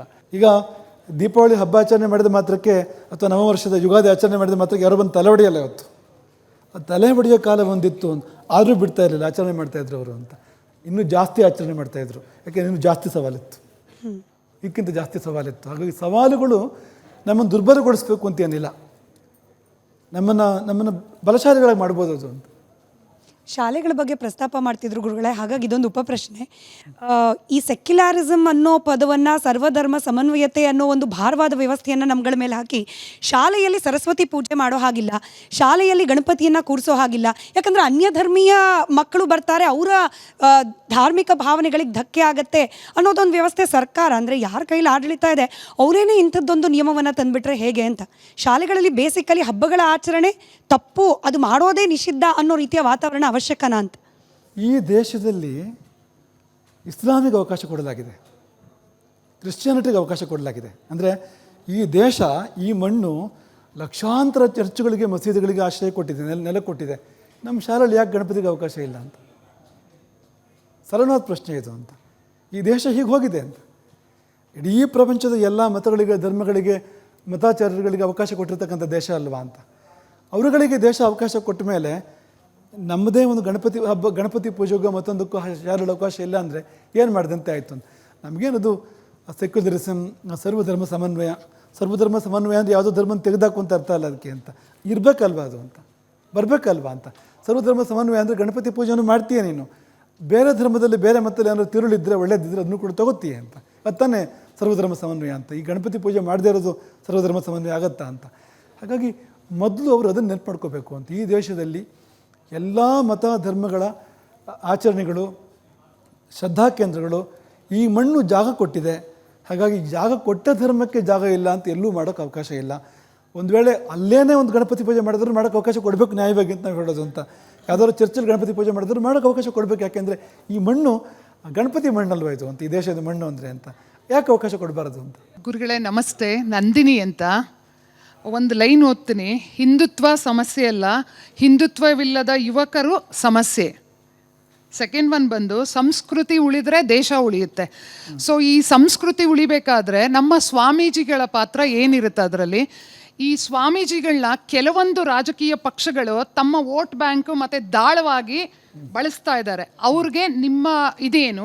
ಮತ್ತು ನನ್ನ ಸಂಸ್ಕೃತಿ, ನನ್ನ ಸನಾತನ ಧರ್ಮ ಉಳಿಬೇಕಾದ್ರೆ ನಾವು ಏನು ಮಾಡಬೇಕು? ನೀವು ಈಗ ಮುಂಬರುವ ಪೀಳಿಗೆಗೆ ನೀವು ಏನು ಹೇಳಕ್ಕೆ ಇಚ್ಛೆ ಪಡ್ತೀರಾ? ನಾನು ಹೇಗೆ ಉಳಿಸ್ಬೋದು ಅದನ್ನು? ಈ ಪ್ರಶ್ನೆ ಇಲ್ಲಿಗೆ ಬರ್ತಾ ಇದೆ. ಒಳ್ಳೆ ಪ್ರಶ್ನೆ ಇದು ಕೂಡ ಅಂತ. ಈಗ ಸಂಸ್ಕೃತಿ ಉಳಿಸೋದ್ರಲ್ಲಿ ಸ್ವಾಮೀಜಿಗಳ ಪಾತ್ರ ಏನಾದ್ರು ಸಂಸ್ಕೃತಿ ಉಳಿಸೋದೇ ಅವ್ರ ಪಾತ್ರ ಅಂತ. ಅದಕ್ಕೋಸ್ಕರ ಇರ್ತಕ್ಕಂಥದ್ದು ಅವರು ಮಠಗಳು, ಸ್ವಾಮೀಜಿಗಳು. ಅವರಿಗೆಲ್ಲ ಒಂದೇ ಕರ್ತವ್ಯ ಏನು? ಇಡೀ ಸಮಾಜ ಮಠ ಮಂತ್ರಿಗಳನ್ನು ಬೆಂಬಲಿಸುತ್ತೆ, ಅವರಿಗೆ ಕಾಣಿಕೆಗಳನ್ನು ಕೊಡುತ್ತೆ, ನಮಸ್ಕಾರಗಳನ್ನು ಮಾಡುತ್ತೆ. ಯಾತಕ್ಕೋಸ್ಕರ ಮಾಡುತ್ತೆ ಅಂದರೆ ಈ ಪರಂಪರೆಯನ್ನು ಉಳಿಸ್ತಾ ಇರೋ ಕಾರಣಕ್ಕೋಸ್ಕರ ಮಾಡ್ತಾ ಇರೋವಂಥದ್ದು. ಯಾರು ಅದನ್ನು ಮಾಡ್ತಾ ಇಲ್ಲ, ಅವ್ರು ನಮಸ್ಕಾರ ತೊಗೊಳಕ್ಕೂ ಅವ್ರಿಗೆ ಹಕ್ಕಿಲ್ಲ, ಕಾಣಿಕೆ ತೊಗೊಳಕ್ಕೂ ಕೂಡ ಹಕ್ಕಿಲ್ಲ. ನೇರವಾಗಿ ಹೇಳೋದಾದರೆ ಅವ್ರ ಕೆಲಸ ಅವ್ರು ಮಾಡಬೇಕಲ್ವ. ಮಾಡದೇ ಇರುವಂಥದ್ದು ನಿಜವಾಗ್ಲೂ ಕೂಡ ದೊಡ್ಡದಂತ. ಮತ್ತು ಈ ರಾಜಕಾರಣ ಮತ್ತು ಧರ್ಮ ಅಂತ ತಗೊಂಡ್ರೆ, ವೋಟ್ ಬ್ಯಾಂಕು ಹೇಳಿದ್ರಲ್ಲ ಅದನ್ನೆಲ್ಲ, ಈಗ ನಾವು ಹೇಗಿದ್ದರೆ ಚೆನ್ನಾಗಿರುತ್ತೆ ಅಂದರೆ, ಒಬ್ಬ ರಾಜ್ಯ ಆಡ್ತಾ ಇರೋನಿಗೆ ಮಾರ್ಗದರ್ಶನ ಮಾಡಿದ್ರೆ ಚೆನ್ನಾಗಿರುತ್ತೆ. ಹಾಗಿತ್ತು ಹಿಂದೆ ಅಂತ. ಈಗ ವಸಿಷ್ಠರು ಮಾರ್ಗದರ್ಶನ ಮಾಡ್ತಾಯಿದ್ರು ಅಂತ. ರಾಮನಿಗೂ ಮಾಡಿದರು, ದಶರಥನಿಗೂ ಮಾಡಿದ್ರು, ಅವ್ರ ತಂದೆಗೂ ಮಾಡಿದರು, ಅವ್ರ ತಂದೆಗೂ, ಆ ಪೀಳಿಗೆಗೇ ಈ ಗುರುಗಳ ಪೀಳಿಗೆಗಳು ಮಾರ್ಗದರ್ಶನ ಮಾಡಿದ್ದಾವೆ ಅಂತ. ಅದು ಚೆನ್ನಾಗಿರುತ್ತೆ ಅಂತ. ಹಾಗಿರಬೇಕಾಗತ್ತೆ ಅದು ಅಂತ. ಎಲ್ಲ ರಾಜ್ಯ ಸೂತ್ರ ಹಿಡಿಯತಕ್ಕಂಥವರಿಗೆ, ಸಮಾಜದ ಮೇಲೆ ಪ್ರಭಾವ ಬೀರ್ತಕ್ಕಂಥವರಿಗೆ ಬೇಕಾದ ತರಬೇತಿ, ಮಾರ್ಗದರ್ಶನ ಕೊಡ್ತಕ್ಕಂಥ ಹೊಣೆಗಾರಿಕೆ ಈ ಮಠಗಳಿಗೆ ಮತ್ತು ಗುರುಗಳಿಗೆ ಇದೆ. ಆದರೆ ಅವ್ರ ಕೆಲಸ ಮಾಡೋಕ್ಕೆ ಬೇಕಾಗೋ ವಾತಾವರಣ ಕೂಡ ಸಮಾಜ ಮಾಡ್ಕೊಳ್ಬೇಕಾಗತ್ತೆ ಅಂತ. ಇವತ್ತಿನ ವಾತಾವರಣ ತುಂಬ ವಿಷಮವಾಗಿದೆ. ನಿಮಗೊಂದು ಹೇಳಬೇಕು ಅಂದರೆ, ಯಾವುದಾದ್ರೂ ಒಂದು ಮಠವೋ ಗುರುಗಳು ಅದನ್ನು ಮಾಡೋಕ್ಕೆ ಹೊರಟರು ಅಂದರೆ, ಆ ಕೆಲಸ ಮಾಡೋಕ್ಕೆ ಹೊರಟರು ಅಂದರೆ ಅವರು ಎಲ್ಲಕ್ಕೂ ಸಿದ್ಧ ಇರಬೇಕಾಗತ್ತೆ. ಅವರು ಬೆಂಕಿಗೆ, ಬಿಸಿಲಿಗೆ ಎಲ್ಲಕ್ಕೂ ಸಿದ್ಧರಿರಬೇಕಾಗತ್ತೆ. ಇರಬೇಕಾಗಿದ್ದ ಕರ್ತವ್ಯ. ಏನೋ ಸಮಸ್ಯೆ ಬರುತ್ತೆ ಅಂತ ನಾವು ಮಾಡೋ ಕೆಲಸ ಮಾಡದೇ ಇರೋಕ್ಕಾಗತ್ತಾ ಅಂತ. ಈಗ ಮಗುಗೆ ಜನ್ಮ ಕೊಡಬೇಕು, ಪ್ರಸವ ವೇದನೆ ಆಗುತ್ತೆ ಅಂತ ಅಂದರೆ ಗರ್ಭಧಾರಣೆ ಮಾಡದೇ ಇರೋಕ್ಕಾಗತ್ತಾ? ಒಬ್ಬಳು ತಾಯಿ ಅಥವಾ ಒಂದು ಗೋವು ಮಾಡೋಕ್ಕಾಗತ್ತಾ? ಇಲ್ಲ ಅಲ್ವಾ? ಸಹಿಸ್ಕೋಬೇಕಾಗತ್ತಲ್ವಾ? ಇವಾಗ 2 ದಿವಸದ ಕೆಳಗಡೆ ಕ್ರಿಸ್ಮಸ್ ಆಚರಣೆ ಆಯಿತು. ಕ್ರಿಸ್ಮಸ್ ನಮ್ಮದು ಸುಮ್ಮನೆ ಒಂದು ಮಾಡಬೇಕಾಗಿರುವಂಥ ಒಂದು ರಜದ ದಿನ. ಆದರೆ ಇವತ್ತು ಬಹಳಷ್ಟು ಜನ ಮಕ್ಕಳಲ್ಲಿ ಆ ನಮ್ಮ ಗಣೇಶನಿಗೆ ಮತ್ತು ಕೃಷ್ಣನಿಗೆ ಸಂತನ ಡ್ರೆಸ್ ಹಾಕ್ಬಿಟ್ಟು ಎಲ್ಲ ಥರ ಕಡೆ ಸೋಷಿಯಲ್ ಮೀಡಿಯಾನಲ್ಲಿ ತೋರಿಸ್ತಾ ಬಂದರು. ಇದು ನಮ್ಮ ಸಂಸ್ಕೃತಿ ಎಲ್ಲಿಗೆ ಹೋಗ್ತಾ ಇದೆ? ಒಂದು ಅಂದರೆ, ಈಗ ನಿಮ್ಮ ಚಿತ್ರ ನೀವು ಬೇರೆ ಥರ ಇದ್ರೆ ನೀವು ಒಪ್ಕೋತೀರ ಅದನ್ನು ಅಂತ. ಈಗ ನಿಮ್ಮ ಚಿತ್ರ, ನಿಮ್ಮ ಫೋಟೋ, ನಿಮ್ಮ ಚಿತ್ರ ಅಂತ ಅಂದ್ಕೊಳ್ಳಿ ನೀವು. ಅದಕ್ಕೆ 2 ಕೊಂಬಿದ್ರೆ ಒಪ್ಕೋತೀರ ನೀವು ಅಂತ. ಮಾತಿಗೆ ಹೇಳೋದು ನಾವು ಅಂತ. ಒಪ್ಕೋತೀರಾ? ಇಲ್ಲ ಅಲ್ವಾ? ಬಾಲ ಇದ್ದರೆ ಒಪ್ಕೋತೀರಾ? ಇಲ್ಲ ಅಲ್ವಾ? ಮತ್ತು ಗಣೇಶ ಒಪ್ಕೋತಾನ ಅಂತ. ಗಣೇಶ ಅಂತ ನೀವು ಶಾಂತ ವೇಷಭೂಷಣ ಹಾಕಿ ಗಣೇಶನ ನೀವು ತೋರಿಸಿದ್ರೆ ಗಣಪತಿ ಒಪ್ಕೋತಾನ ಅದನ್ನು ಅಂತ. ಗಣಪತಿ ಒಪ್ಕೊಡದೇ ಇದ್ದರೆ ನಿಮಗೆ ಅದು ಅನುಗ್ರಹ ಅಂತ ಆಗಲ್ಲ, ಅದು ಶಾಪ ಅಂತ ಆಗುತ್ತೆ. ನನ್ನ ಯಾಕೆ ವಿರೂಪ ಮಾಡ್ತೀಯ ಅಂತ ಕೋಪ ಬರುತ್ತಲ್ವಾ? ಈಗ ನಿಮ್ಮ ಚಿತ್ರನ ಯಾರಾದರೂ ವಿಕೃತ ಮಾಡಿ ತೋರಿಸಿದರೆ, ಬೇರೆ ಥರ ಮಾಡಿ ತೋರಿಸಿದ್ರೆ ನಿಮಗೇನು ಖುಷಿ ಆಗುತ್ತೆ? ಬೇಜಾರಾಗತ್ತಲ್ವಾ? ಗಣೇಶಂಗೂ ಬೇಜಾರಾಗುತ್ತೆ ಅಂತ. ಅಪಚಾರ ಅದು ಅಂತ. ಆ ಹಕ್ಕು ನಮಗಿಲ್ಲ. ಆ ದೇವತೆಯನ್ನು ಯಾವ ಥರ ಕಲ್ಪನೆ ಮಾಡಿದ್ದಾರೆ, ಯಾವ ಥರ ಕಲ್ಪನೆ ಅಲ್ಲ ದರ್ಶನ ಮಾಡಿದಾರೋ ಯಾವ ಥರ ಅದನ್ನು ನಮ್ಮ ಪ್ರಾಚೀನರು, ಆ ತರಹ ಅದನ್ನು ತೋರಿಸಿ ನೀವು. ಅದನ್ನು ಬಿಟ್ಟು ನೀವು ಎಲ್ಲದಕ್ಕೂ ಗಣೇಶ ಅಂತಂದು, ಪಾಪ ಗಣೇಶ ಎಲ್ಲದಕ್ಕೂ ಅನಿಷ್ಟಕ್ಕೆಲ್ಲ ಅಂಗಾರಕ ಗುರಿ ಅಂತ ಹೇಳ್ತಾರಲ್ಲ, ಆ ಥರ ಏನೇ ಒಂದು ವಿಕಾರ ಇದ್ರೂ ಗಣಪತಿಗೆ ಮಾಡಿ ತೋರಿಸೋದು ಅದನ್ನು ಅಂತ. ಗಣಪತಿಗೆ ಸೂಟು ಬೂಟು ಕೂಟು ಎಲ್ಲ ಹಾಕಿ ತೋರಿಸೋದು, ಏನಾದ್ರು ಒಂದು ಎಲ್ಲದಕ್ಕೂ ಗಣಪತಿ ಬಳಸ್ತಕ್ಕಂಥ ಪದ್ಧತಿ ಬಂದಿದೆ ಅಂತ. ಅದು ಯಾಕೆಂದರೆ ಗಣಪತಿನ ಉಪಾಸನೆ ಮಾಡೋಂಥ ಒಂದು ಸಮಾಜ ಇದೆಯಲ್ಲ, ಈ ಸಮಾಜಕ್ಕೆ ಎಚ್ಚರ ಇಲ್ಲ ಅಂತ. ಈ ಸಮಾಜ ಹಾಗೆ ಬಂದಾಗ ಹೇಗೆ ಪ್ರತಿಕ್ರಿಯಿಸಬೇಕು, ಹೇಗೆ ಹೋರಾಡಬೇಕು ಅನ್ನೋ ಪ್ರಜ್ಞೆ ಇಲ್ಲ ಅಂತ. ಮಲ್ಕೊಂಡು ಕುಂಭಕರ್ಣ ಥರ ಆಡ್ತಾ ಇದೆ ಸಮಾಜ ಅಂತ. ಅದಕ್ಕೋಸ್ಕರ ಆಗ್ತಾ ಇರುವಂಥದ್ದು ಅಂತ. ಹಾಗಾಗಿ ಅದು ತುಂಬ ದೊಡ್ಡ ಅಪಚಾರ ಅಂತ ನಮಗೆ ಅನ್ಸೋದು. ನಿಮ್ಗೆ ಬೇಕಾದ್ರೆ ಶಾಂತನ ಬೇರೆ ಥರ ಮಾಡ್ಕೊಳ್ಳಿ ನೀವು, ಆದರೆ ಗಣೇಶ ಹಾಕಬೇಕು, ನಿಮಗೆ ಕೃಷ್ಣ ಹಾಕಬೇಕು. ಕೃಷ್ಣನ ಥರ ತೋರಿಸಿ, ಗಣೇಶನ ಥರ ತೋರಿಸಿ. ಬಟ್ ಗುರುಗಳೇ, ಇದು ಹೊರಗಿನವರು ಅಥವಾ ಬೇರೆ ಧರ್ಮದವರು ಮಾಡಿದರೆ, ಅಂದರೆ ನಮ್ಮ ಧರ್ಮದ ದೇವಾನುದೇವತೆಗಳನ್ನು ವಿರೂಪಗೊಳಿಸೋ ಪ್ರಯತ್ನ ಮಾಡಿದ್ರೆ ಒಪ್ಕೊಳ್ಬೋದೇನೋ. ಆದರೆ ನಮ್ಮದೇ ಧರ್ಮದವರು ವಿರೂಪಗೊಳಿಸೋದು, ಅದು ಬಾಯಿ ಮಾತಿನಲ್ಲೂ ಹಾಗೆ ಆಕೃತಿಯಲ್ಲೂ ಎರಡರಲ್ಲೂ ಆಗೋ ಪ್ರಯತ್ನಗಳಾಗ್ತಿದೆ ಅಂತ ಹೇಳಿ ಮೊನ್ನೆ ಈ ಉದಾಹರಣೆ ಕೊಟ್ಟರೆ ಕೆಲವರಿಗೆ ಹರ್ಟ್ ಆಗ್ಬೋದೇನೋ. ಒಂದು ತತ್ವದ ಅಭಿಯಾನ ಅಂತ ಮಾಡ್ತಾರೆ, ಅಲ್ಲಿ ನಿಂತ್ಕೊಂಡ್ಬಿಟ್ಟು ಹಿಂದೂ ದೇವಾನುದೇವತೆಗಳನ್ನು ಅಸಭ್ಯವಾಗಿ ಮಾತನಾಡೋ ಪ್ರಯತ್ನಗಳಾಗೋಗುತ್ತೆ. ಮಾತನಾಡಿದವ್ರು ಯಾರು? ಮತ್ತದೇ ಹಿಂದೂಗಳು. ಹೀಗಾಗ್ಬಿಟ್ರೆ ಹೇಗೆ ಅಂತ. ಇದು ನಮ್ಮ ಧರ್ಮ ಉದ್ದಕ್ಕೂ ಎದುರಿಸ್ತಾ ಬಂದಿರೋ ಸಮಸ್ಯೆ ಇದು ಅಂತ. ಒಂದು ಜಯಚಂದ್ರ ಇಲ್ಲದೇ ಇದ್ದಿದ್ರೆ ಇವತ್ತು ಅಫ್ಘಾನಿಸ್ತಾನ ಏನಾಗಿರ್ತಿತ್ತು ಅಂತ ಆಗಿರ್ತಿತ್ತು ಅಂತ. ಅಲ್ಲಿಂದ ತಾನೇ ಬಂದಿದ್ದು ಈ ಕಡೆಗೆ ವಿದೇಶದ ಅಳಿಕೋರರು ಅಂತ. ದಾಟೋಕ್ಕೆ ಅವಕಾಶ ಆಗ್ತಿರ್ಲಿಲ್ಲ ಅದನ್ನು ಅಂತ. ಅವತ್ತಿನ ಕಾಲದಲ್ಲಿ ಪೃಥ್ವಿರಾಜ ಅವನಿಗೆ ಅವಕಾಶ ಕೊಟ್ಟಿದ್ದರೆ, ಪೃಥ್ವಿರಾಜನಿಗೆ ಅವನಿಗೆ ಅನ್ಯಾಯ ಮಾಡದೇ ಇದ್ದಿದ್ರೆ, ಪೃಥ್ವಿರಾಜನಿಗೆ ನ್ಯಾಯವಾದ ರೀತಿಯಲ್ಲಿ ಅವನ ಜೊತೆಗೆ ವ್ಯವಹಾರ ಆಗಿದ್ದರೆ ಈ ದೇಶ ಇವತ್ತು ಹೀಗಿರ್ತಿರ್ಲಿಲ್ಲ ಅಂತ. ಇವತ್ತಿಗೂ ಇದೇ ಸತ್ಯ ಅಂತ. ನಮಗೆ ಬೇರೆ ಯಾರೂ ಶತ್ರುಗಳಲ್ಲ, ನಮಗೆ ನಾವೇ ಶತ್ರುಗಳು ಅಂತ ನಮ್ಗೆ ಯಾವತ್ತೂ ಅನಿಸಿಲ್ಲ ಅಂತ, ಯಾವತ್ತೂ ಅನಿಸಿಲ್ಲ ಅಂತ. ಈಗ ಉದಾಹರಣೆಗೆ ಬಾಂಗ್ಲಾದೇಶದಲ್ಲಿ ಹಿಂದೂಗಳ ಮೇಲೆ ಆಕ್ರಮಣ ಆಗ್ತಾಯಿದೆ. ಆಮೇಲೆ ಈ ಪ್ರಶ್ನೆ ಬರ್ಬೋದು, ಮೊದಲಕ್ಕೆ ನಾವೇ ತೊಗೊಂಡ್ಬಿಡ್ತೀವಿ ಅದನ್ನು ಅಂತ.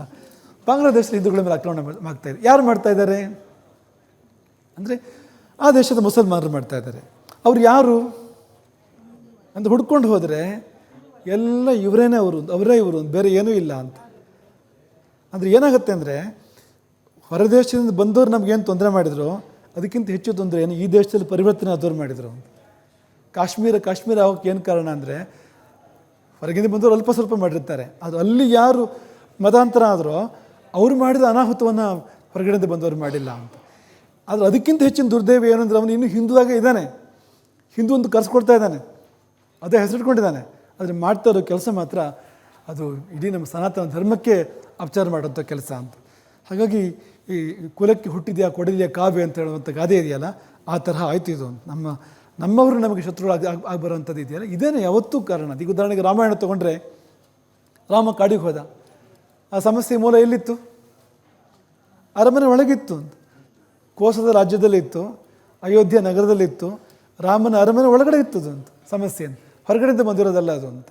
ಯಾವ ಕಾಲದಲ್ಲಿ ಅವರು ಹೋದ್ರೂ ಈ ಸಮಸ್ಯೆ ಇದ್ದೇ ಇದೆ.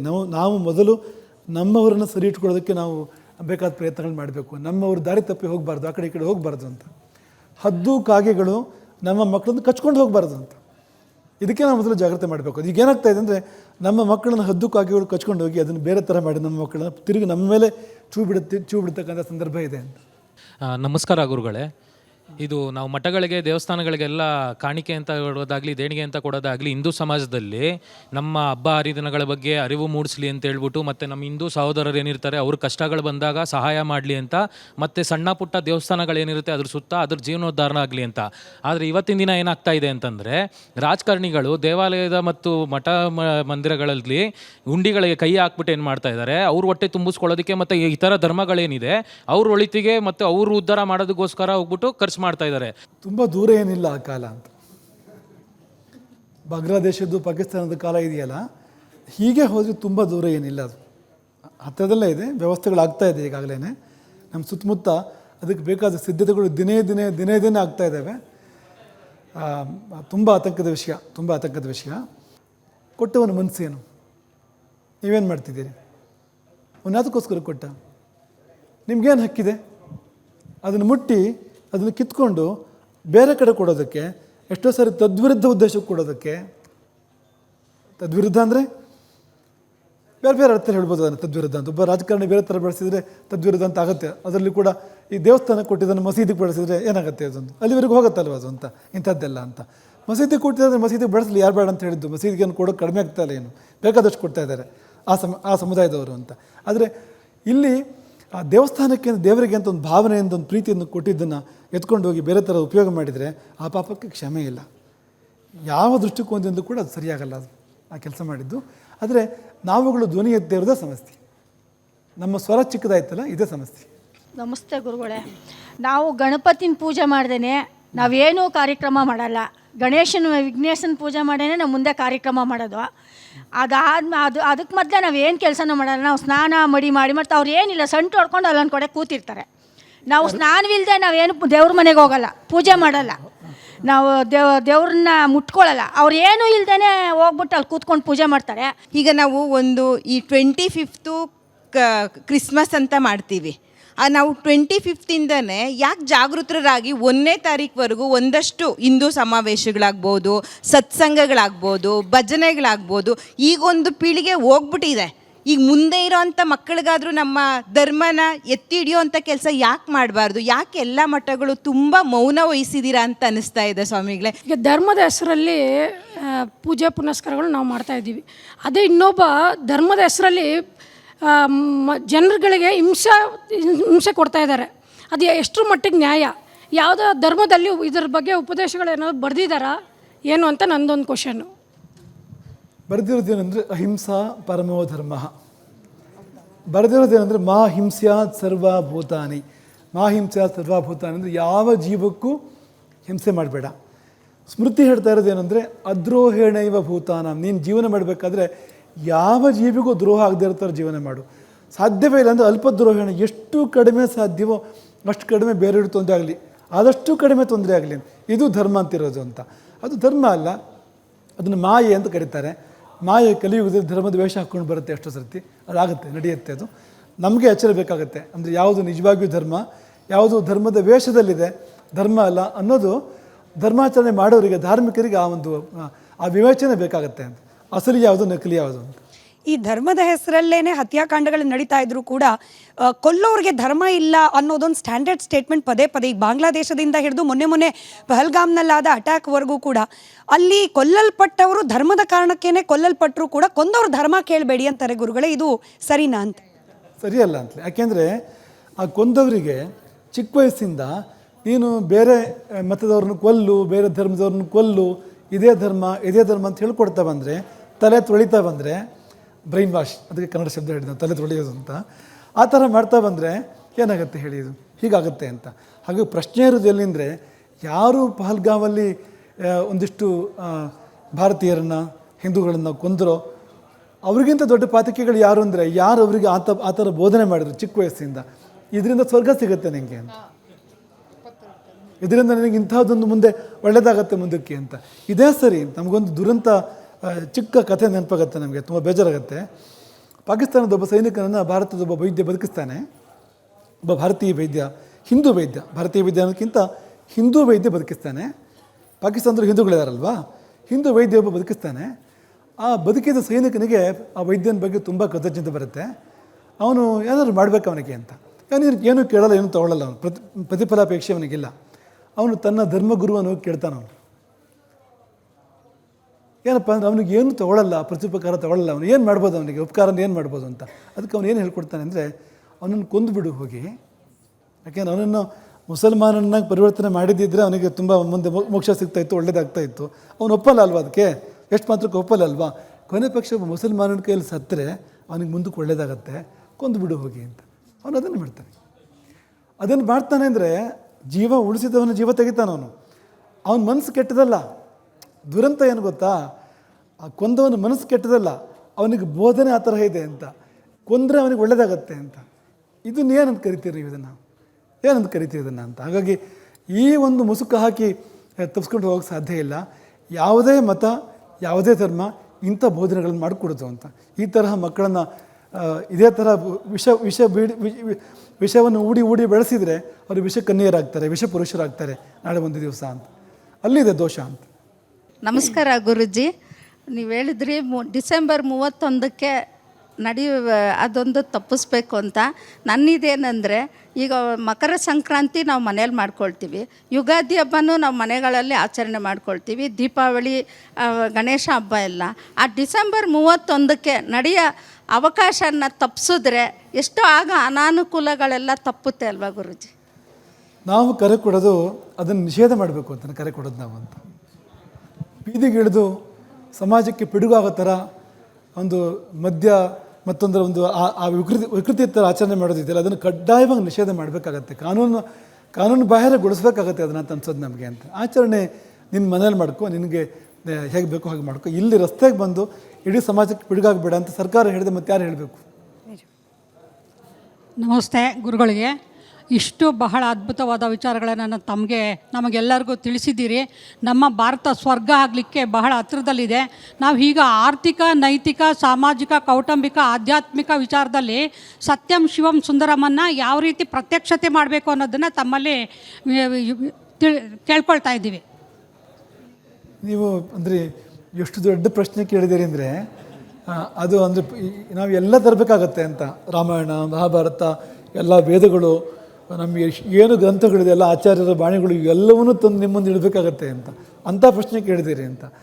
ಜೀವನದ ಎಲ್ಲ ಆಯಾಮಗಳಲ್ಲಿ ಸತ್ಯಂ ಶಿವಂ ಸುಂದರಂ ಹೇಗೆ ತರೋದು ಅಂತ ಅದೇ ಧರ್ಮದ ಸೌಂದರ್ಯ ಅಂತ, ಅದೇ ಧರ್ಮದ ತಿರುಳು. ಧರ್ಮ ಅಂದರೆ ಏನು ಅಂದರೆ ನೀವು ಯಾವ ತರಹ ಜೀವನ ಮಾಡಿದರೆ ನಿಮ್ಮ ಜೀವನ ಸತ್ಯಂ ಶಿವಂ ಸುಂದರಂ ಆಗುತ್ತೆ. ಸತ್ಯಂ ಶಿವಂ ಸುಂದರಂ ಅಂದರೆ ಸುಂದರಂ ಅಂದರೆ ಚೆನ್ನಾಗಿದೆ ಅಂತ, ಸೊಬಗಾಗಿದೆ ಅಂತ.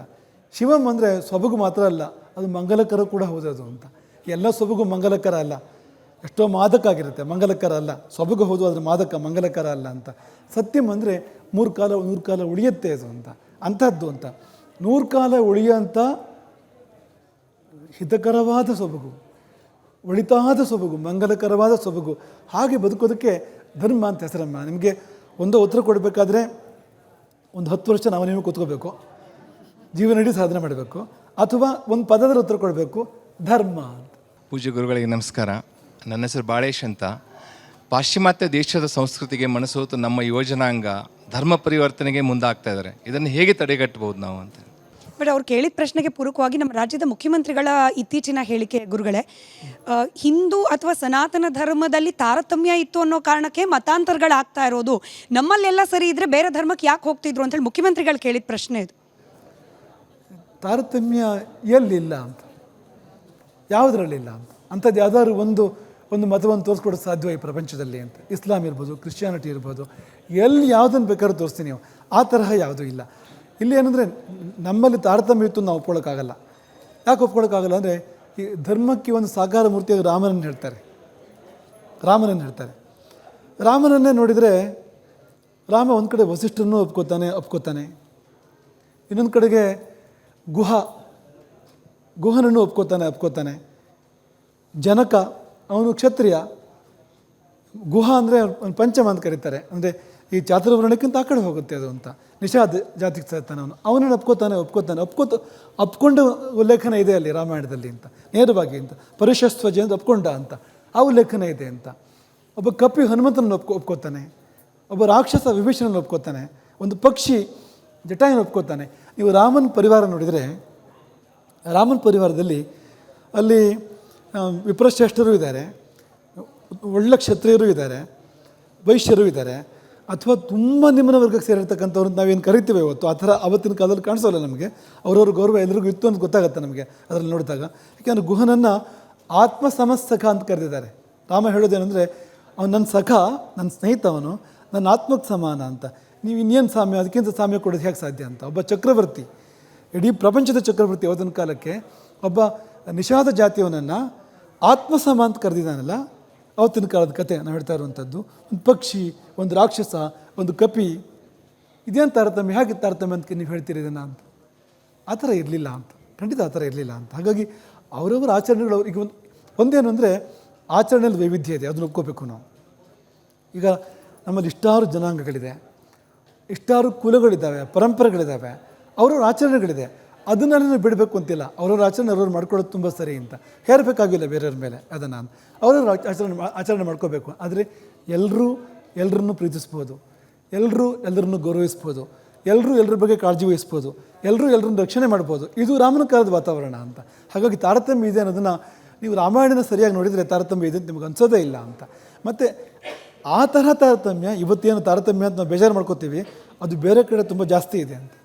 ಗುರುಗಳೇ, ಈಗ ನಾನು ನಿಮ್ಮಿಂದ ಎಕ್ಸ್ಪೆಕ್ಟ್ ಮಾಡೋದೇನೆಂದರೆ, ಇವತ್ತಿನ ದಿವಸ ನೋಡಿ ಹೀಗೆ ಅಂತಲ್ಲ, ಫಸ್ಟು ಹಿಂದೂ ಧರ್ಮವನ್ನು ಹೀಯಾಳಿಸ್ಬೇಕು, ಕಂಡೆಮ್ ಮಾಡಬೇಕು. ಹಿಂದೂಗಳನ್ನು ಇದನ್ನು ಮಾಡಬೇಕು ಅಂದರೆ ಬ್ರಾಹ್ಮಣರನ್ನು ಅವಹೇಳನ ಮಾಡಬೇಕು ಅನ್ನೋದು ಒಂದು ದಿನನಿತ್ಯ ಬಂದುಬಿಟ್ಟಿದೆ. ಬ್ರಾಹ್ಮಣರಿಂದ ದೇಶ ಹಾಳಾಯಿತು, ಬ್ರಾಹ್ಮಣರಿಂದ ಹಂಗಾಯಿತು. ಈಗ ಹೊಸದೊಂದು ಬಂದಿದೆ ಕಾನೂನಲ್ಲಿ. ಈಗ ಯಾರ ನಿಂದನೆ ಮಾಡಿದ್ದೆ ಆದರೆ ತರಬೇಕು, ಅದರ ಬಗ್ಗೆ ಒಂದು ಶಿಕ್ಷೆ ಆಗಬೇಕು ಅಂತ ಇದೆ. ಆದರೆ ಯಾರೂ ಅದನ್ನು ಮಾಡ್ತಾಯಿಲ್ಲ. ಇವತ್ತಿನ ದಿವಸ ಅದು ಎಲ್ಲ ಕಡೆಯಿಂದನೂ ಇದರಿಂದಲೇ ಬರ್ತಾ ಇದೆ. ಅದು ಒಂದು ವ್ಯಾಲಿಡ್ ಪಾಯಿಂಟ್ ತಗೊಂಡು ಗುರುಗಳಿಗೆ ನಾನು ಪ್ರಶ್ನೆ ಕೇಳ್ತೀನಿ. ನಮ್ಮಲ್ಲಿ ಈ ಜಾತಿ ವ್ಯವಸ್ಥೆ ಅಂತ ಚರ್ಚೆ ಬಂದಾಗೆಲ್ಲ ಬ್ರಾಹ್ಮಣರನ್ನ ಅಥವಾ ಬ್ರಾಹ್ಮಣತ್ವವನ್ನು ದೂಷಿಸೋದು ಒಂದು ಅನಿವಾರ್ಯ ಅನ್ನೋ ರೀತಿಯಲ್ಲಿ ಆಗ್ಬಿಟ್ಟಿದೆ. ನಮ್ಮಲ್ಲಿ ಜಾತಿ ಪದ್ಧತಿಗೆ ಹಾಗೆ ಜಾತಿ ಹೆಸರಲ್ಲಿ ಶೋಷಣೆಗೆ ಬ್ರಾಹ್ಮಣರೇ ಕಾರಣ ಅನ್ನೋದು ಒಂದಿದೆ. ಇದ್ರ ಬಗ್ಗೆ ತಮ್ಮ ತುಂಬ ಸೂಕ್ಷ್ಮವಾದ ಪ್ರಶ್ನೆ ಇದು. ಅಂದರೆ ಉತ್ತರಗಳು ತುಂಬ ಚೆನ್ನಾಗಿ ಉತ್ತರಗಳು ಇರೋಂಥ ಪ್ರಶ್ನೆ ಇದು. ಅದು ಇವತ್ತಿನ ಸಮಯದಲ್ಲಿ ಮಾತಾಡೋದು ಸ್ವಲ್ಪ ಕಷ್ಟ ಆಗೋ ಪ್ರಶ್ನೆ. ಈ ಪ್ರಶ್ನೆ ನಮ್ಮ ಪ್ರತಿ ಪ್ರಶ್ನೆ ಇದೆ. ಈಗ ಬ್ರಾಹ್ಮಣ ಬೇರೆ ಸಮಾಜಗಳನ್ನು ತುಳಿದ, ಬ್ರಾಹ್ಮಣ ಎಲ್ಲ ಸಮಾಜಗಳನ್ನು ಮುಷ್ಟಿಲಿಟ್ಕೊಂಡ, ತಾನೆಲ್ಲ ಒಳ್ಳೆಯದನ್ನೆಲ್ಲ ತಾನು ಇಟ್ಕೊಂಡು ಬೇರೆಯವ್ರನ್ನ ತುಳಿದ ಅಂತ ಮಾತಾನೆ ನಡೀತಾ ಇರೋವಂಥದ್ದು ಅಂತ. ಈಗ ನೋಡಿ, ಇದು ಪೂರ್ತಿ ಬ್ರಾಹ್ಮಣರೇ ಮಾಡಿದ್ದು ಅಂತಾದರೆ ಈ ವ್ಯವಸ್ಥೆ ಇದೆಯಲ್ಲ, ಈ ಚಾತುರ್ವರ್ಣ ವ್ಯವಸ್ಥೆನೋ ಅಥವಾ ಏನೋ ಸಮಾಜದ ವ್ಯವಸ್ಥೆ ಇದೆಯಲ್ಲ, ಇದೆಲ್ಲ ಬ್ರಾಹ್ಮಣರೇ ಮಾಡಿದ್ದು ಹೋದು ಅಂತಾದರೆ ಒಂದ್ಸರಿ ಗಮನಿಸಬೇಕು ಬ್ರಾಹ್ಮಣ ತಾನೇ ಇಟ್ಕೊಂಡಿದ್ದಾನೆ ಅಂತ. ರಾಜ್ಯಾಧಿಕಾರ ಕ್ಷತ್ರಿಯರಿಗೆ ಹೋಯಿತು, ಸಂಪತ್ತು ವೈಶ್ಯರಿಗೆ ಹೋಯಿತು, ವ್ಯಾಪಾರ ಸಂಪತ್ತು ವೈಶ್ಯರಿಗೆ ಹೋಯಿತು. ಇನ್ನು ಸ್ವಾತಂತ್ರ್ಯ 4ನೇ ವರ್ಣಕ್ಕೆ ಹೋಯಿತು, ಅವ್ರಿಗೆ ಪೂರ್ತಿ ಸ್ವಾತಂತ್ರ್ಯ ಇದೆ.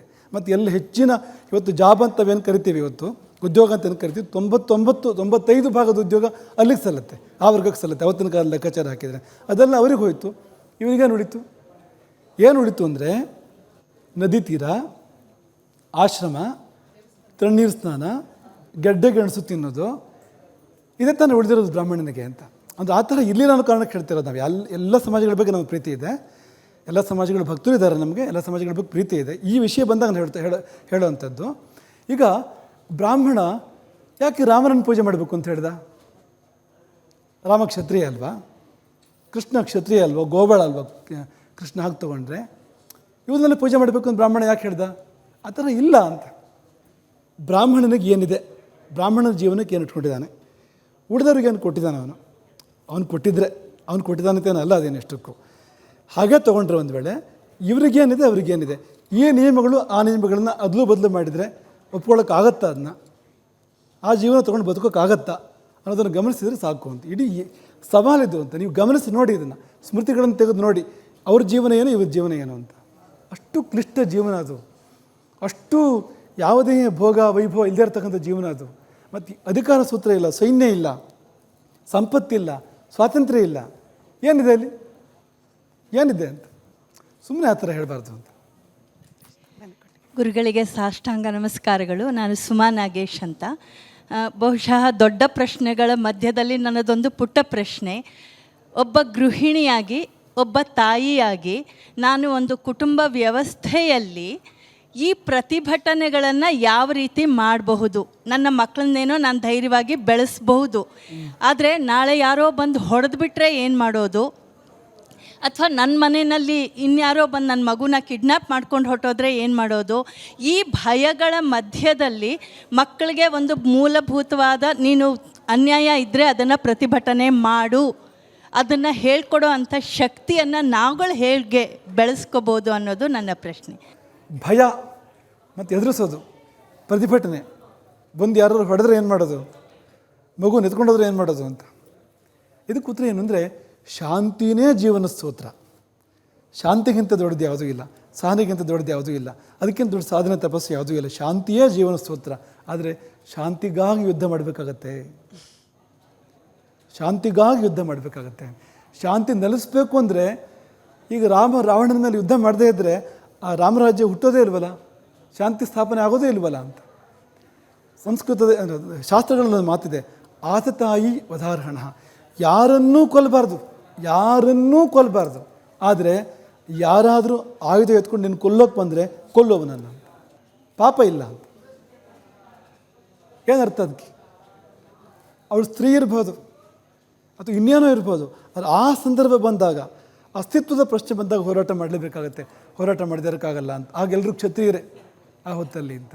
ಹಾಗಾಗಿ ಸ್ತ್ರೀ ದುರ್ಗೆ ಆಗಬೇಕಾಗಿ ಬಂತು, ಮಹಿಷಾಸುರ ಮರ್ದಿನಿ ಆಗಬೇಕಾಗಿ ಬಂತು, ಚಾಮುಂಡಿ ಆಗಬೇಕಾಗಿ ಬಂತಲ್ವ. ಅದು ಯಾಕೆ ಬಂತು ಆ ಸಂದರ್ಭ ಅಂದರೆ ಪ್ರಮೇಯ ಹಾಗೆ ಬಂದಿದೆ, ಆ ಸಂದರ್ಭ ಹಾಗೆ ಆಗಲೂ ಕೂಡ ಶಾಂತಿ ಮಂತ್ರ ಪಡಿಸ್ತಾ ಇರೋದಲ್ಲ.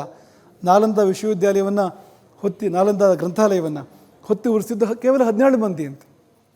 ಅಲ್ಲಿ ಸಾವಿರಾರು ಮಂದಿಯಲ್ಲಿ ಶಾಂತಿ ಮಂತ್ರ ಜಪ ಮಾಡ್ತಾ ಕೂತ್ಕೊಂಡಿದ್ರು ಅಂತ. ಒಂದು ಕೋಣೆ ಆದಮೇಲೆ ಮತ್ತೊಂದು ಕೋಣೆ, ಒಂದು ಜಾಗ ಆದಮೇಲೆ ಮತ್ತೊಂದು ಜಾಗ ಹೋಗಿ ಹೊಡಿತಾ ಬಂದರು ಅವರೆಲ್ಲರನ್ನೂ ಕೂಡ ಅಂತ. ಇವರು ಒಬ್ಬೊಬ್ಬರು ಒಂದು ಚೂರು ಪ್ರತಿಕ್ರಿಯೆ ಮಾಡಿದ್ರು ಕೂಡ ಉಳಿತಿತ್ತು ಅದೆಲ್ಲವೂ ಕೂಡ ಅಂತ. ಅಂಥ ಶಾಂತಿ ಧರ್ಮ ಅಲ್ಲ. ಪೂಜ್ಯ ಗುರುಗಳಿಗೆ ನಮಸ್ಕಾರಗಳು. ಹಸುವನ್ನು ನಾವು ಗೋಮಾತೆ ಅಂತ ಪೂಜೆ ಮಾಡುತ್ತಿದ್ವಿ, ಆದರೆ ಅದರ ಹತ್ಯೆ ನಡೀತಿದೆ. ಇದನ್ನು ಎಷ್ಟು ತಡೆಯೋದು, ಯಾವ ಥರ ಇದು ಮಾಡಬೇಕು ಅಂತ ನಿಮ್ಮ ಅಭಿಪ್ರಾಯ? ಗೋಹತ್ಯೆ ಬಗ್ಗೆ ಇದನ್ನು ತಡೆಯೋದು ಹೇಗೆ ಅಂತ ಹೇಳಿ, ಅಂದರೆ ಸರ್ಕಾರಗಳು ಕೂಡ ಒಂದು ಪಕ್ಷದ ಸರ್ಕಾರ ಇರ್ತಾ ಗೋಹತ್ಯೆ ನಿಷೇಧ ಮಾಡುತ್ತೆ, ಇನ್ನೊಂದು ಸರ್ಕಾರ ಬಂದ ತಕ್ಷಣ ಆ ಕಾನೂನನ್ನೇ ತೆಗೆದುಬಿಡುತ್ತೆ. ತುಂಬ ದೊಡ್ಡ ಪ್ರಶ್ನೆ, ಗೋಹತ್ಯೆಯನ್ನು ತಡೆಯೋದು ಹೇಗೆ ಅಂತ. ಮೊದಲು ಗೋಹತ್ಯೆ ನಡೆಯೋದು ಯಾಕೆ ಅಂತ ನೋಡಬೇಕು ನಾವು. ತಿಳುವಳಿಕೆ ಇಲ್ಲದೆ ಅಂತ, ಬದುಕಿದ್ರ ಲಾಭವೋ ಕೊಂದ್ರ ಲಾಭವೋ ಗೊತ್ತಿಲ್ಲ ಅಂತ.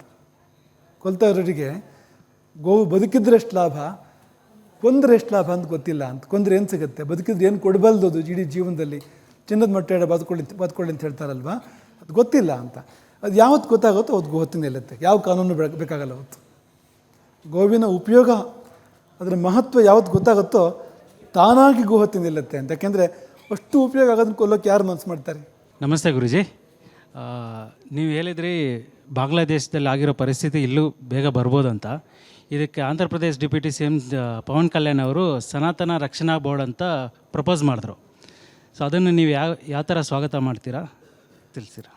ಅದನ್ನು ನಾವು ಅಂದರೆ ಭವ್ಯ ಸ್ವಾಗತ ಮಾಡಬೇಕಾಗತ್ತಲ್ವಾ ಅದನ್ನು.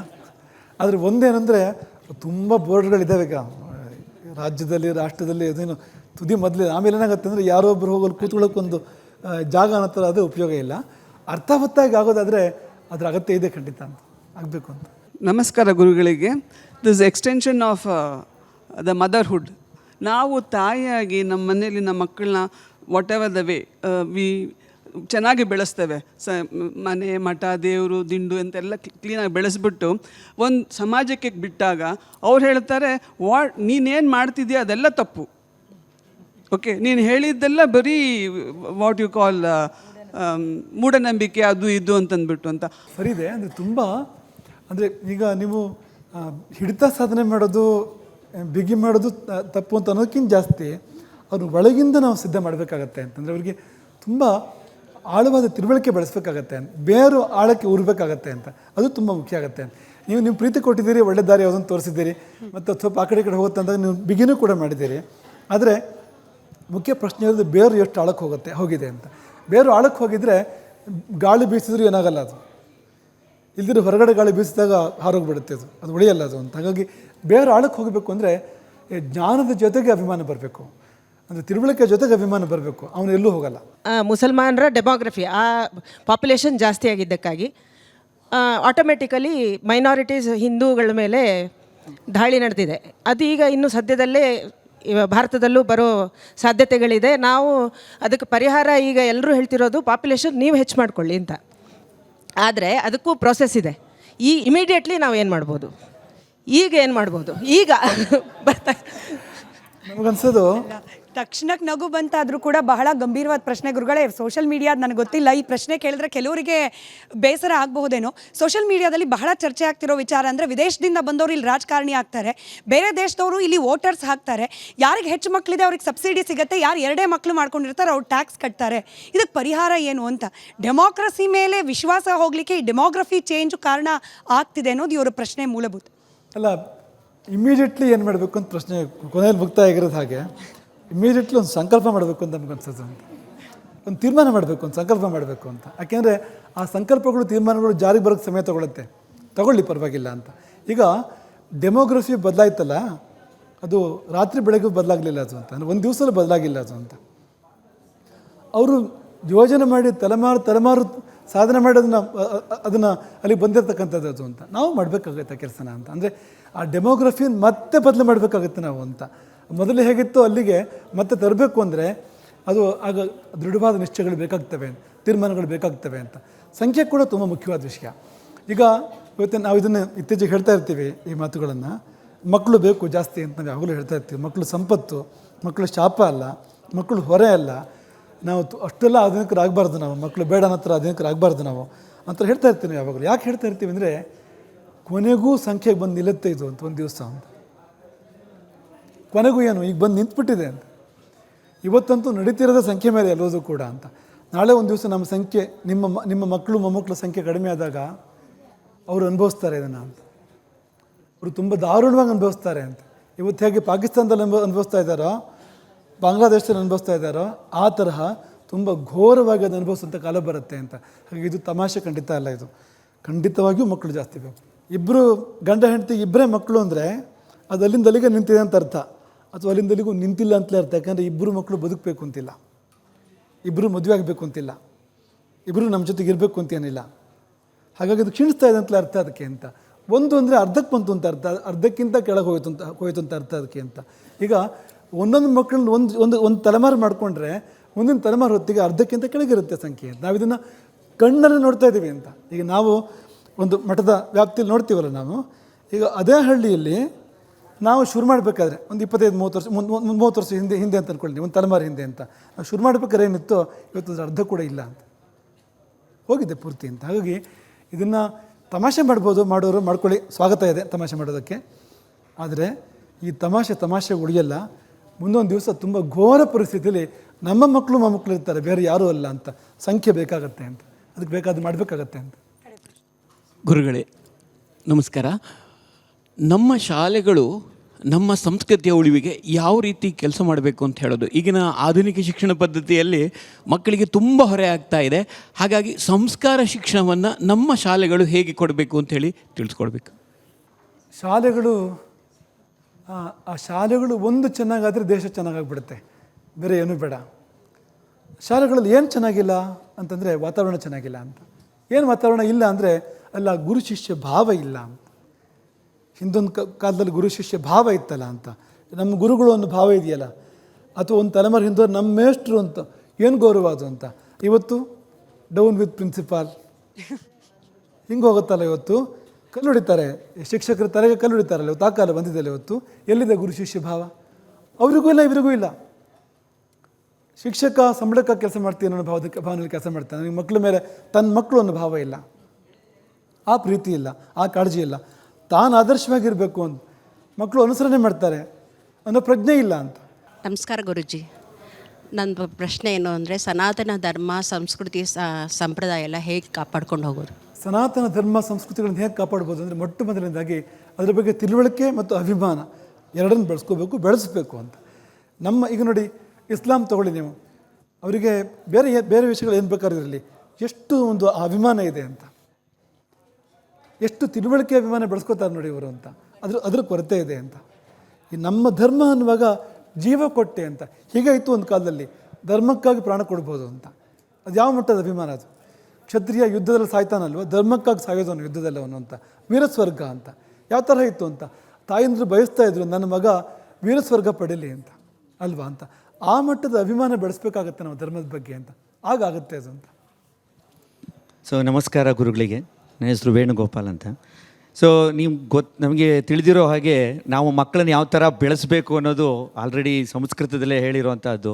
ಲಾಲಯೇತ್ ಪಂಚವರ್ಷಾಣಿ ದಶವರ್ಷಾಣಿ ತಾಡಯೇತ್ ಪ್ರಾಪ್ತೇತು ಷೋಡಶೇ ವರ್ಷೆ ಪುತ್ರಂ ಮಿತ್ರ ಸದಾಚರೇತ್ ಅಂತ. ಹಾಗೆ ಈಗಿನ ನನ್ನ ನಾವು ನೋಡ್ತಿರೋ ಈ ಸಮಾಜದಲ್ಲಿ ನಾವು ಯಾವ ಥರ ಬೆಳೆಸ್ತಾ ಇದ್ದೀವಿ ಅನ್ನೋದು ನಾವು ವಿವೇಚನೆ ಮಾಡಬೇಕಂತ ಪರಿಸ್ಥಿತಿ ಬಂದಿದೆ ಈಗ. ಯಾಕೆಂದರೆ ಈಗ ಮಕ್ಕಳು ಯಾವುದೇ ಒಂದು ಕಾರಣಕ್ಕೆ ಏನೇ 10 ವರ್ಷ 15 ವರ್ಷಕ್ಕೆ ಮೊಬೈಲ್ ಬೇಕು ಅಂದರೆ ನಾವು ತಂದೆ ತಾಯಿಗಳು ಅವ್ರಿಗೆ ಕೊಡಿಸ್ಲಿಲ್ಲ ಅಂತ ಹೋದಾಗ ಅವರು ಡಿಪ್ರೆಷನ್ಗೆ ಹೋಗ್ತಾರೆ, ಅವರು ಇನ್ನೊಂದು ಸೂಯಿಸೈಡ್ ಮಾಡ್ಕೊಳ್ಳೋ ಪರಿಸ್ಥಿತಿ. ಶಿವಾಜಿಗೆ ದೇಶಭಕ್ತಿ ಕಲಿಸಿದ ತಾಯಿ ಒಂದು ಕಡೆ, ಮಕ್ಕಳಿಗೆ ಮೊಬೈಲನ್ನು ಕೊಟ್ಟು ಮಾನಸಿಕ ಗುಲಾಮ ಮಾಡ್ತಾ ಇರುವ ತಾಯಿಗಳು ಒಂದು ಕಡೆ ಅಂತ ಹೇಳಿ ಆ ಸುಭಾಷಿತ ಸ್ವಲ್ಪ ಎಡವಟ್ಟಿದೆ ಆ ಸುಭಾಷಿತದಲ್ಲಿ. ಅಂದರೆ ಹಳೇದೊಂದು ಮಾತ್ರ ಎಲ್ಲದನ್ನು ಹಾಗಾಗಿ ಒಪ್ಕೊಳ್ಳೋಕ್ಕಾಗಲ್ಲ ಅಂತ ಇದೇ ಕಾರಣಕ್ಕೋಸ್ಕರ ಹೇಳೋದೊಂದು. ಆ ಸುಭಾಷಿತ ಏನು ಹೇಳ್ತಾ ಇದೆ ಅಂದರೆ, ಲಾಲಯೇತ್ ಪಂಚವರ್ಷಾಣಿ, 5 ವರ್ಷ ಮುದ್ದು ಮಾಡು ಮತ್ತು 10 ವರ್ಷ ಹೊಡಿ ಅಂತ. ದಶವರ್ಷಾಣಿ ತಾಡಯೇತ್ ಅಂದರೆ ಅಲ್ಲಿಂದ 10 ವರ್ಷ ಅಂದರೆ 15 ವರ್ಷ ಆಗುವವರೆಗೂ ಹೊಡಿ ಅಂತ. ಆಮೇಲೆ ಪ್ರಾಪ್ತಿಯಾಯ್ತು ಷೋಡಶೇ ವರ್ಷ 16 ಆಗ್ತಿರೋ ಹಾಗೆ ಮಿತ್ರಂತರ ನೋಡ್ಕೊ, ಸ್ನೇಹಿತಂತರ ನೋಡ್ಕೊ ಅಂತಿರೋದು. ಹಿಂಗೆ ಮಾಡೋಕ್ಕೆ ಎಷ್ಟು ಜನಕ್ಕೆ ನಿಮಗೆ ಸಾಧ್ಯ ಇದೆಯೋ ಅದು ಮಾಡಿದ್ರೆ ಏನಾಗುತ್ತೋ, ನಿಮ್ಮ ಮನೆಯೇ ಕುರುಕ್ಷೇತ್ರ ಆಗುತ್ತೆ ಹಾಗೆ ಮಾಡಿದ್ರೆ ಅಂತ ಅನಿಸುತ್ತೆ ನನಗೆ. ಈಗ ಶಾಲೆಯಲ್ಲಿ ಮಕ್ಕಳು ಮನೆಗೆ ಬರ್ತಾರಲ್ಲ, ನೀವು ತಾಯಿಂದ್ರೆ ಏನೇ ಬೇಕಾದ್ರೆ ಹೇಳಿ, ಅದು ಮಿಸ್ ಹೇಳಿದ್ದೇ ಸತ್ಯ ಅಂತ ಹೇಳುತ್ತೆ. ಅದು ನೀವು ಹೇಳಿದ ಪೂರ್ತಿ ಮಿಸ್ ಅಂತ ಹೇಳ್ತಾ ಇರ್ತದ್ದು, ಅದು ಒಪ್ಕೊಳ್ಳಲ್ಲ ಅದು ಮಗು ಅದನ್ನು ಅಂತ. ಗುರು ಬೇಕಾಗುತ್ತೆ ಅದಕ್ಕೆ ಅಂತ. ಹಾಗಾಗಿ ನೀವು ನಿಜವಾದ ತಂದೆ ತಾಯಿ ಆದರೆ ಆ ಮೋಹ ತೊರೆದು, ತುಂಬ ತಂದೆ ತಾಯಿಗಳು ಮೋಹಕ್ಕೋಸ್ಕರವಾಗಿ ಮಗುನ ಹಿಡ್ಕೋತಾರೆ, ಜೊತೆಯಲ್ಲಿ ಹಾಳು ಮಾಡ್ತಾರೆ. ಅದರಿಂದಾಗಿ ಮಗುನ ಚಿಕ್ಕ ವಯಸ್ಸಲ್ಲಿ ಹೊರಗಡೆ ಬಿಡಬೇಕು. ಬಿಟ್ಟಾಗ ಆದರ್ಶವಾದ ವಾತಾವರಣದಲ್ಲಿ ಮಗು ಬೆಳೆಯುತ್ತೆ ಅನ್ನೋದು ಒಂದು. ಮತ್ತು ಮಗು ಸ್ವತಂತ್ರ ಆಗುತ್ತೆ. ಇಲ್ಲ ಅಂದರೆ ನೀವು ಕೊನೆವರೆಗೂ ಮಗುನ ಜೊತೆಲೇ ಇಟ್ಕೊಂಡ್ರೆ ಅದು ಹೇಗೆ ಸ್ವತಂತ್ರ ಆಗುತ್ತೆ? ಅದಕ್ಕೆ ಹೇಗೆ ಶಕ್ತಿ ಎಲ್ಲಿಂದ ಬರುತ್ತೆ? ಅದಕ್ಕೆ ಸಮಾಜ ಎದುರಿಸೋ ಶಕ್ತಿ ಎಲ್ಲಿಂದ ಬರುತ್ತೆ? ಅದು ಪೂರ್ತಿ ಅವಲಂಬಿಸ್ಕೊಂಡಿರುತ್ತಲ್ಲ ನಿಮ್ಮನ್ನು. ಅದು ಆಳದ ಮರದ ಕೆಳಗಡೆ ಬೇರೆ ಗಿಡ ಬೆಳೆಯುತ್ತಾ? ಅಲ್ಲೇ ಇದೆ ದೋಷ ಅಂತ ನಾವು ಹೇಳೋದು ಅಂತ. ಹಾಗಾಗಿ ಶುದ್ಧವಾದ ವಾತಾವರಣದಲ್ಲಿ ಗುರುಕುಲದಲ್ಲಿ ಮಕ್ಕಳನ್ನು ಬಿಡಿ. ಮಕ್ಕಳು ದೂರ ಇರಬೇಕು, ಮಕ್ಕಳ ಹತ್ತಿರ ಇರೋದಲ್ಲ ಯಾವುದೇ ಕಾರಣಕ್ಕೂ. ಹತ್ತಿರ ಇದ್ದರೆ ನೀವೇನೋ ತಪ್ಪು ಮಾಡ್ತೀರಿ, ಮಕ್ಕಳಿಗೆ ಆ ತಪ್ಪು ಬರುತ್ತೆ. ನೀವು ಸರಿನೇ ಇದ್ರೂ ಕೂಡ ಮಕ್ಕಳು ನಿಮ್ಮ ಮಾತನ್ನು ಕೇಳಲ್ಲ, ಅವ್ರು ಏನೋ ಮಾಡ್ತಾರೆ, ನೀವು ಸುಮ್ಮನೆ ಕಷ್ಟಪಡ್ತೀರಿ. ಗುರುಕುಲದಲ್ಲಿ ಯಾವ ಥರ ಕೇಳ್ತಾರೋ ಆ ಥರ ನಿಮ್ಮ ಮಕ್ಕಳು ನಿಮ್ಮ ಮಾತನ್ನು ಕೇಳೋದೇ ಇಲ್ಲ ಅಂತ. ಯಾವುದೇ ಕಾರಣಕ್ಕೂ ಮಕ್ಕಳನ್ನು ಜೊತೆಗಿಟ್ಕೊಂಡು ನಮ್ಮ ಮೋಹದಿಂದ ಮುದ್ದಿನಿಂದ ಹಾಳು ಮಾಡಬಾರ್ದು, ಅದು ಪರಿಹಾರ. ಮತ್ತು ಈ ದೂರವಾಣಿ, ಚರವಾಣಿ ಅಥವಾ ಮೊಬೈಲ್ ಇದ್ರ ಬಗ್ಗೆ ಇದು ಅಂದರೆ ತುಂಬ ಸಮಸ್ಯೆ ಇದೆ ಇದರಲ್ಲಿ ಅಂತ. ತುಂಬ ಸಮಸ್ಯೆ ಅಂದರೆ ಇವತ್ತಿನ ಒಂದು ದುರಂತ ಏನಂದರೆ ಎಲ್ಲ ಕಸ ತಂದು ಹಾಕ್ಬಿಡೋದ ಅಲ್ಲಿ. ಒಂದು ಜರಡಿ ಇಲ್ವಲ್ಲ, ಈ ಮಗುಗೆ ನೀವು ಊಟ ಹಾಕ್ಬೇಕಾದ್ರೆ ಹಾಗೆ ಹಾಕ್ತೀರಾ, ಎಲ್ಲ ತಂದು ಹಾಕ್ತೀರಾ ಊಟ ಹಾಕಬೇಕಾದ್ರೆ. ನೋಡಿ ನಿಮ್ಮ ಮಗುಗೆ ಯಾವ್ದು ಬೇಕು ಅಂದು ಕೊಡ್ತೀರಾ. ನಿಮ್ಮದು ಆ ಮೊಬೈಲ್ ಫೋನಲ್ಲಿ ಆ ವ್ಯವಸ್ಥೆ ಎಲ್ಲಿದೆ, ಏನಿಲ್ವಲ್ಲ ಅಂತ. ಅಲ್ಲಿ ಹೋಗಿಬಿಟ್ರೆ ಮಗು ನೀವು ತೊಗೊಂಡೋಗಿ ಅಂದರೆ ಗಾಳಿಗೆ ಬಿಟ್ಟ ಥರ ಆಗುತ್ತೆ, ಅದೊಂದು ವಿಷದ ಗಾಳಿಗೆ ಬಿಟ್ಟ ಥರ ಆಗಿಬಿಡುತ್ತೆ ಅದು ಅಂತ. ಎಲ್ಲೋದು ಇದೆಯಲ್ಲ, ಒಳ್ಳೆಯದು ಕೆಟ್ಟದ್ದು. ನಿಮ್ಮ ಮಗುಗೆ ಆ ಶಕ್ತಿ ಇದೆಯಾ? ಕೆಟ್ಟದನ್ನು ಬಿಟ್ಟು ಒಳ್ಳೆಯದನ್ನು ತೊಗೊಳ್ಳೋ ಶಕ್ತಿ ಇದೆಯಾ? ಇಲ್ಲ ಅಂದರೆ ಕೆಟ್ಟದ್ದನ್ನು ನೀವೇ ಕೊಡ್ತಾ ಇದ್ದೀರಿ ಅಂತ. ಹಾಗಾಗಿ ಮಗುಗೇನು ಮಾನಸಿಕ ಆಗುತ್ತೆ ಅಂದರೆ ಅದಕ್ಕೆ ಚಿಕಿತ್ಸೆ ಕೊಡಿಸೋಣ, ಅದಕ್ಕೆ ಬೇಕಾದರೆ ಬೇರೆ ಥರ ಸಹಾಯ ಮಾಡೋಣ, ಏನಾಗಲ್ಲ, ಅದು ಮಗು ಅದು ಸರಿ ಮಾಡ್ಕೊಳ್ಳುತ್ತೆ ಮುಂದಕ್ಕೆ. ಆದರೆ ಹಠ ಮಾಡುತ್ತೆ ಮಗು ಅಂತ ವಿಷ ಕೊಡೋಕ್ಕಾಗಲ್ಲ ಅಂತ. ಗುರುಗಳ ಹಬ್ಬದ ಆಚರಣೆಯಿಂದ ಪ್ರಾರಂಭವಾಗಿ ಧರ್ಮ ಸಂಘರ್ಷದವರೆಗೂ ಅನೇಕ ಪ್ರಶ್ನೆಗಳಿಗೆ ಉತ್ತರ ಕೊಟ್ರಿ, ಒಂದು ಅರ್ಥದಲ್ಲಿ ಮಾರ್ಗದರ್ಶನ ನೀಡಿದ್ರಿ ನಮ್ಮೆಲ್ಲರಿಗೂ. ಅನಂತ ಧನ್ಯವಾದ ತಮಗೆ ಇಷ್ಟೊತ್ತು ನಮಗೆ ಸಮಯ ಕೊಟ್ಟದ್ದಕ್ಕಾಗಿ. ಹಾಗೆ ತಮ್ಮೆಲ್ಲರಿಗೂ ಧನ್ಯವಾದ ಕಾರ್ಯಕ್ರಮದಲ್ಲಿ ಭಾಗಿಯಾಗಿದ್ದಕ್ಕೆ. ಇದಾಗಿತ್ತು ಇವತ್ತಿನ ಮಹಾಭಾರತ ಕಾರ್ಯಕ್ರಮ. ನೋಡ್ತಾ ಇರಿ ರಿಪಬ್ಲಿಕ್ ಕನ್ನಡ, ಇದು ನಿಮ್ಮ ಧ್ವನಿ.